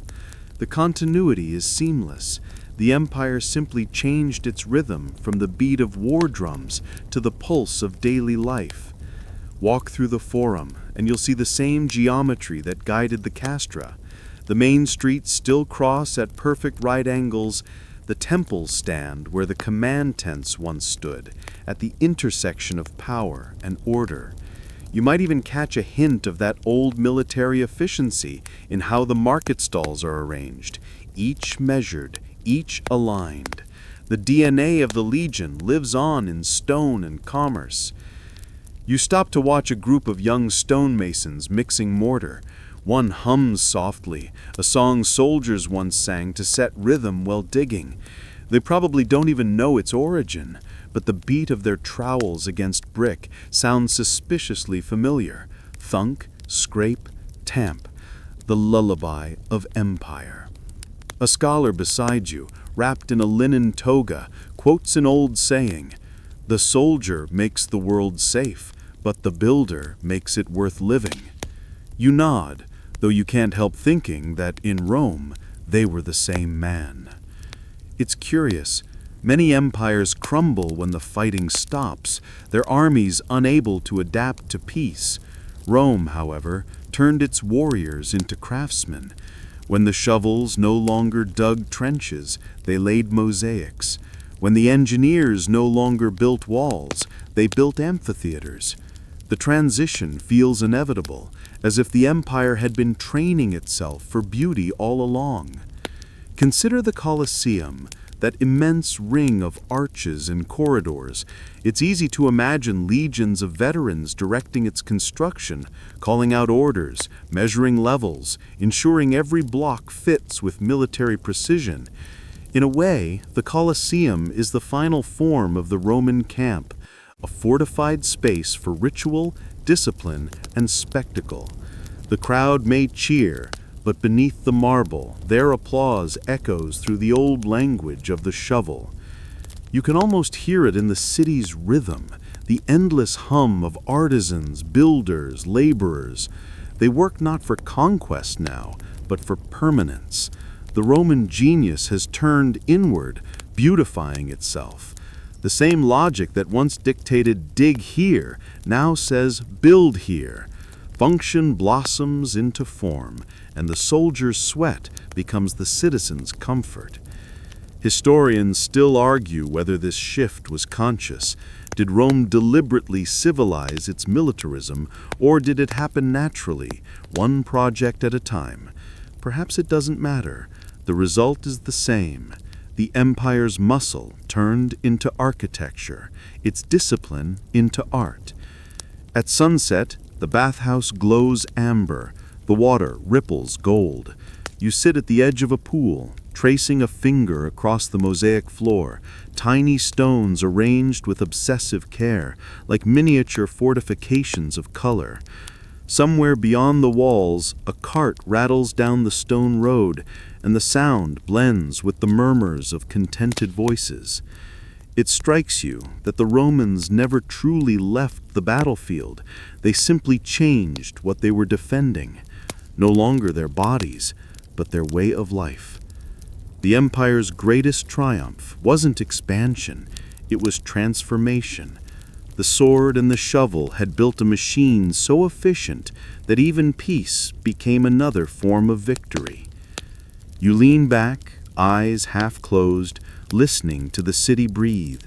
The echoes of trenches and towers have softened into fountains and courtyards, and through it all, the same truth hums beneath the surface. To build is to survive. Night drapes itself over the city, quiet but alive. You sit on the steps of an old fort turned villa, watching lamps flicker along the streets in perfect geometric rows. The scent of olive smoke, warm bread, and damp stone fills the air. Somewhere faintly, a woman's laughter cuts through the hum of conversation. You realize how strange this peace must feel to the men who once lived by the drum. Yet, peace, too, can be a discipline. Those who came home from war didn't just build cities, they built meaning. They had carried their shovels for years, through blood and dust, through victories that no one would ever carve into triumphal arches for them. And when the wars were over, when the borders quieted, they did what came most naturally. They kept working. Not for empire, not for commanders, but for themselves, for each other. It wasn't about survival anymore. It was about belonging. The same rhythm that once dug trenches now carved furrows in farmland. The same precision that aligned camps now raised homes in straight, clean lines. But there was something new in the work now, something gentler. The soldiers had learned that labor, shared daily, didn't just build walls, it built trust. When you live by the shovel long enough, you learn that the earth never lies to you. It yields only to effort. It keeps no secrets, hides no illusions. In its resistance, it teaches patience. In its giving, gratitude. That lesson, soaked into their bones from years of toil, became the quiet philosophy of Roman life. There's an inscription carved into a milestone near the Via Appia that reads, "Labor creates peace." It's simple, almost plain, yet it captures everything Rome understood about human endurance. Work was not punishment, it was the structure of existence. You can feel that spirit in the people around you. A baker's apprentice wiping sweat from his brow, humming softly as he kneads dough. A mason repairing a wall, whistling in rhythm to his trowel. Even a child playing with a stick in the dirt, tracing little rectangles that mimic the camp grid his father once built. Each in their own way carries the heartbeat of the old legions, steady, methodical, serene. There's a strange sort of joy in this, the joy of repetition, of order, of knowing one's part in something larger. The Romans didn't need grandeur every day. They needed continuity. Their happiness came from structure, from doing familiar things well. And so even centuries later, their descendants inherited not just their roads and aqueducts, but their attitude. Peace maintained by diligence, comfort born of labor. Some historians argue this was Rome's secret moral weapon, not the sword, not the laws, but the belief that effort itself was sacred. It forged unity stronger than any anthem. When men sweat together, eat together, and build together, ambition fades into fellowship. You can almost hear it tonight beneath the laughter and crackling torches, a hum, low and steady. The sound of morale built not by speeches or gold, but by the quiet pride of competence. It's the sound of a people who trust one another because they've shared the same ache in their muscles. A philosopher named Seneca once wrote, "The mind at labor knows no chaos." Perhaps that's why the empire endured so long. It gave its people purpose in every hour. Even as decadence crept into palaces, out here among the workers, the rhythm of the shovel kept the world steady. You walk along the road and glance back at the villa's garden. A few old soldiers sit under the colonnade, sipping watered wine, trading stories of days gone by. Their laughter is soft, their gestures slow. When one of them leans forward to stir the embers with a stick, it looks for all the world like he's still digging a trench, just gentler now, just for warmth. And it dawns on you that this is the quiet genius of Rome. Its strength wasn't in conquest, but in continuity. Even peace was engineered. Even joy was measured, portioned, and practiced until it became a kind of art. You breathe in the night, the salt from the sea, the spice from the bakeries, the faint metallic scent of old stone. And you think, maybe the true empire wasn't made of borders at all, but of habits, of millions of small, tireless motions. The campfires have become hearths, the trenches have become gardens. But the rhythm, the eternal thunk, scrape, tamp, still lives. Dawn. again, soft and gold, spilling over tiled rooftops and olive groves. The city hums awake beneath it, vendors calling, mules clattering along stone roads, distant bells ringing from some new shrine that's half temple, half workshop.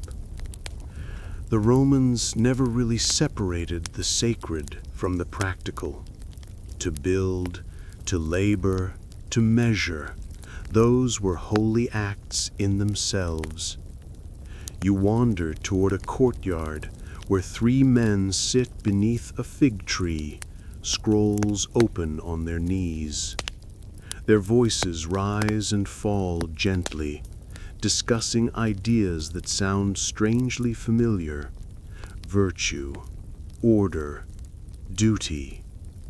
You realize they're philosophers, but not the kind lost in clouds.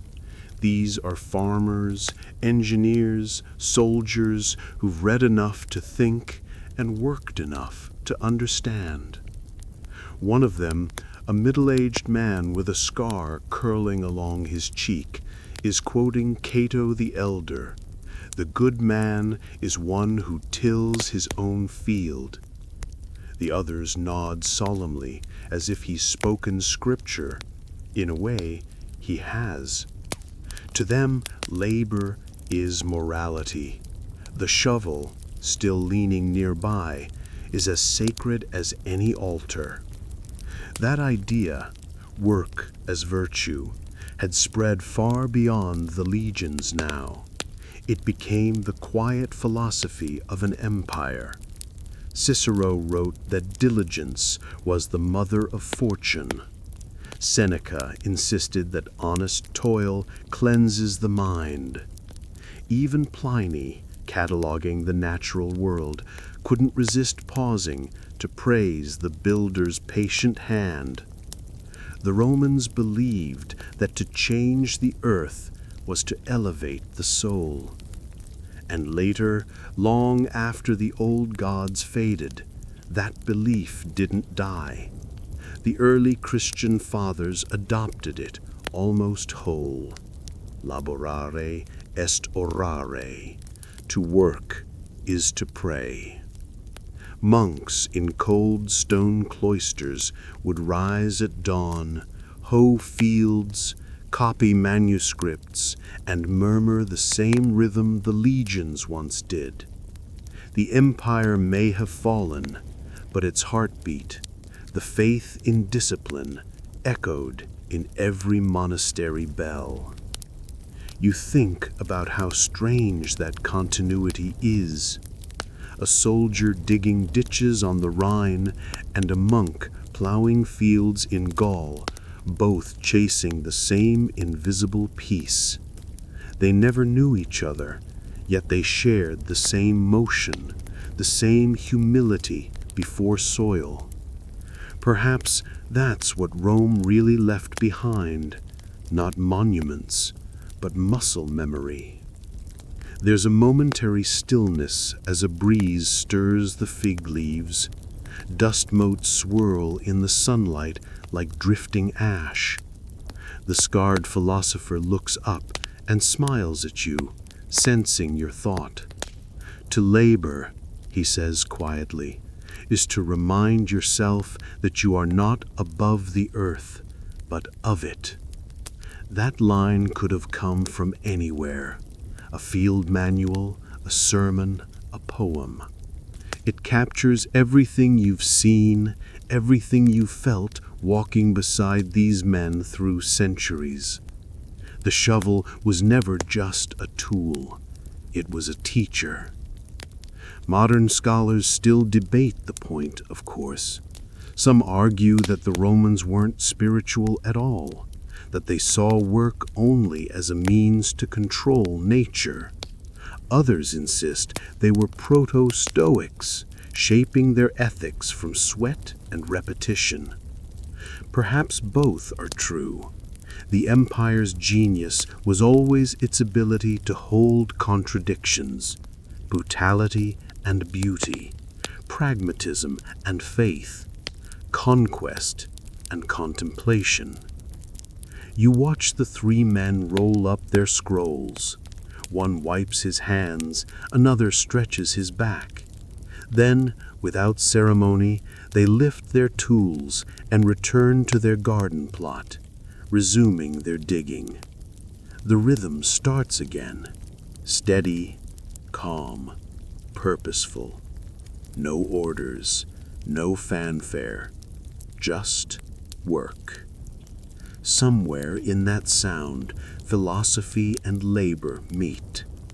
Every stroke of the shovel becomes a small argument against chaos, a whispered belief that meaning is made, not found. The world doesn't owe order to anyone. You carve it yourself. As the morning light brightens, you find yourself walking slower, your breath matching their pace. The sound of iron in soil becomes hypnotic again. It feels less like history now, more like memory, something ancient and human inside you, remembering how to belong to the earth. The philosophers keep digging. The city hums. The empire, in its quiet way, still endures. And the lesson lingers as soft as dust in sunlight. Those who labor, live. Those who build, believe. The years pass, and something begins to change. The camps still rise, the cities still hum, but there's a softness creeping into the rhythm. You notice it first in the way the stones are cut, less precise now, more decorative.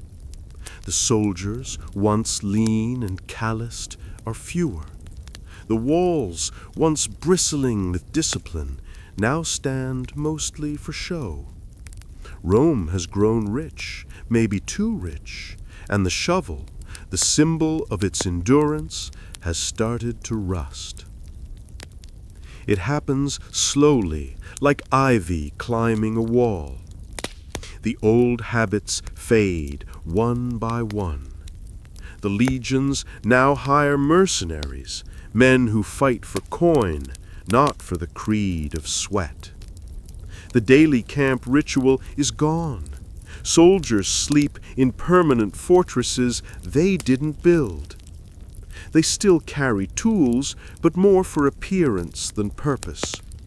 The empire that once conquered through preparation now trusts luck and legacy. You walk along the edge of a great frontier, Hadrian's Wall, perhaps. The ditch before it is overgrown, the ramparts eroded by centuries of rain. A single soldier stands guard, leaning on his spear instead of a shovel.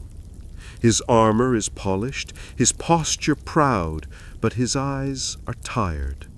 Behind him, the barracks crumble. The discipline that once shaped an empire has turned to memory. It's easy to forget that this decline didn't begin with defeat, it began with comfort. Rome's strength had always been its willingness to work harder than anyone else, to dig when others rested. But prosperity dulled that edge. The aristocracy began to see manual labor as beneath them. The shovels passed to slaves and servants. Roads that once echoed with marching boots now cracked under neglect. Even the language changed. Words like virtus, once meaning courage through endurance, became hollow ornaments for speeches. Work was no longer a virtue, it was a burden for lesser men. The moral empire that sweat had built began to crumble under its own ease. Historians debate when exactly the shift occurred. Some blame the late Republic's politics, others the spread of wealth, others still the endless wars that drained Rome's citizen soldiers. Perhaps it was inevitable. When people forget why their ancestors dug the trenches, they start to believe the walls will stand forever on their own. And yet, even in decline, Rome couldn't quite forget the rhythm. Veterans in quiet villages still taught their sons to build straight and true. Farmers in the provinces still used the old legionary spades. The empire might have lost its discipline, but the memory of it, embedded in roads, in cities, in the very idea of structure, endured like a heartbeat beneath the marble. You pass through a decaying city gate. The stones are chipped, the reliefs worn smooth, but the layout remains perfect. A street still meets another at right angles. The geometry hasn't died, it's simply waiting for someone to notice it again. There's melancholy in this sight, but also a strange serenity. Empires, like men, grow weary. What Rome forgot, time will remember. The earth is patient. It still holds the lessons of the shovel, the quiet, stubborn belief that order can always be rebuilt, one cut, one measure, one handful of dirt at a time.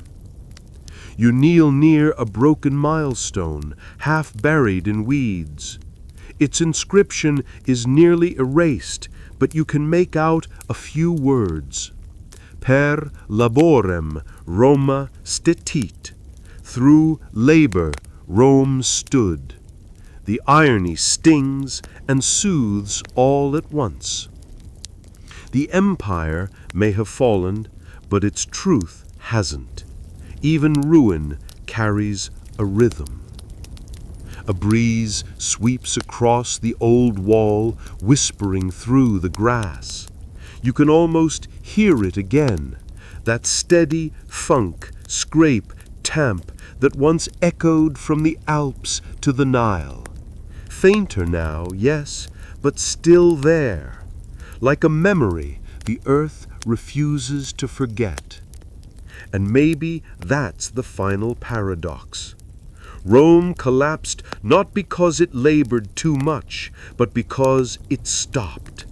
The shovel that had built the world was set down, and the world quietly began to crumble. Still, the ground waits. It always does. The pattern is ready to begin again, whenever someone picks up the blade and dares to dig. Centuries pass, the marble cracks, the aqueducts dry to trickles, and the legions fade into legend. Grass covers the parade grounds, moss fills the ditches.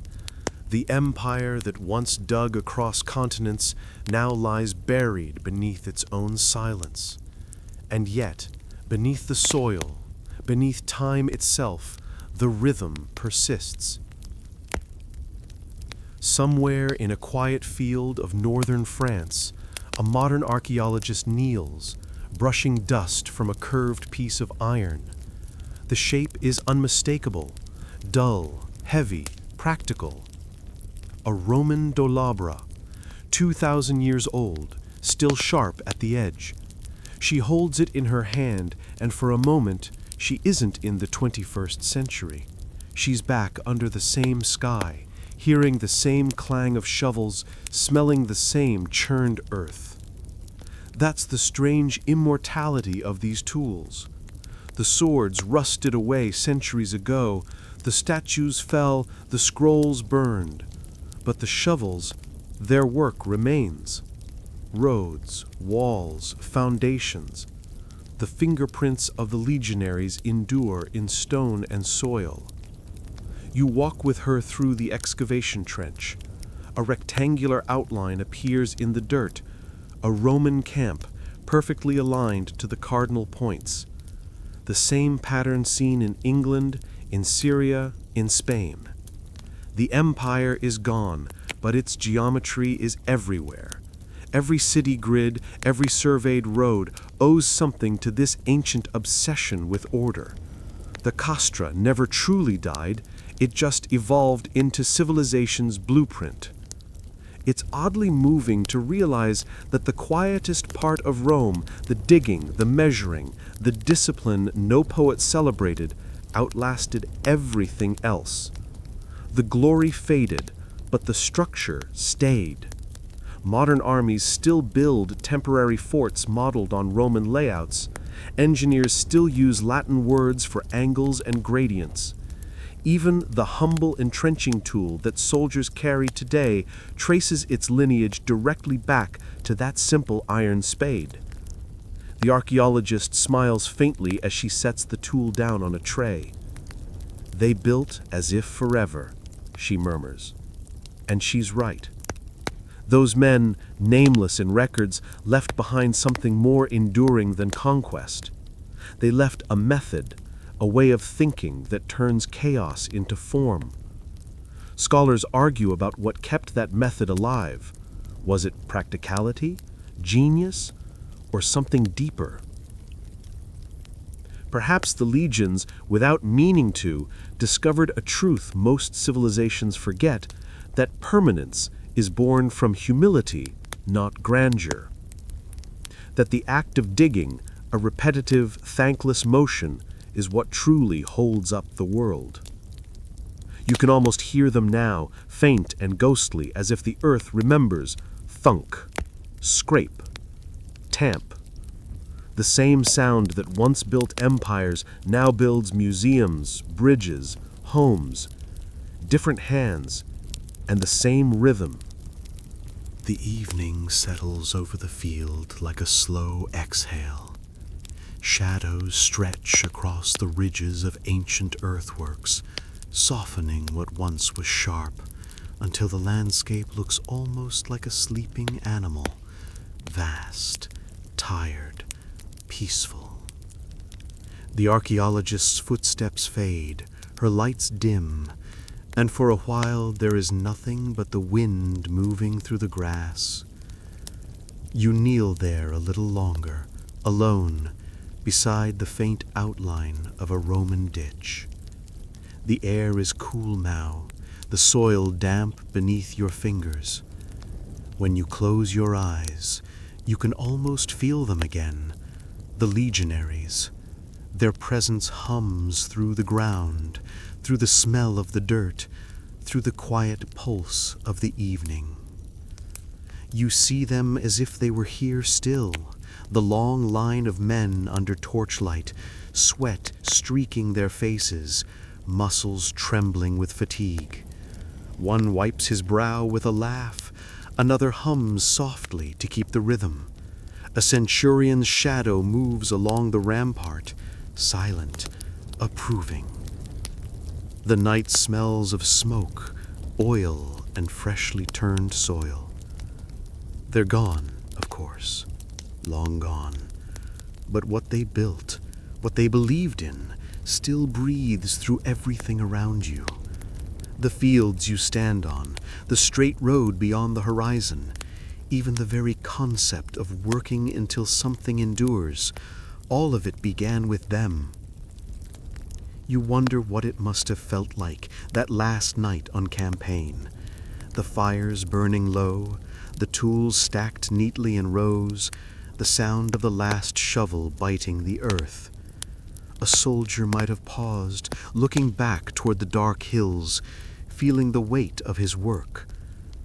He wouldn't know that this camp, like 1,000 before it, would be buried, forgotten, and rediscovered centuries later.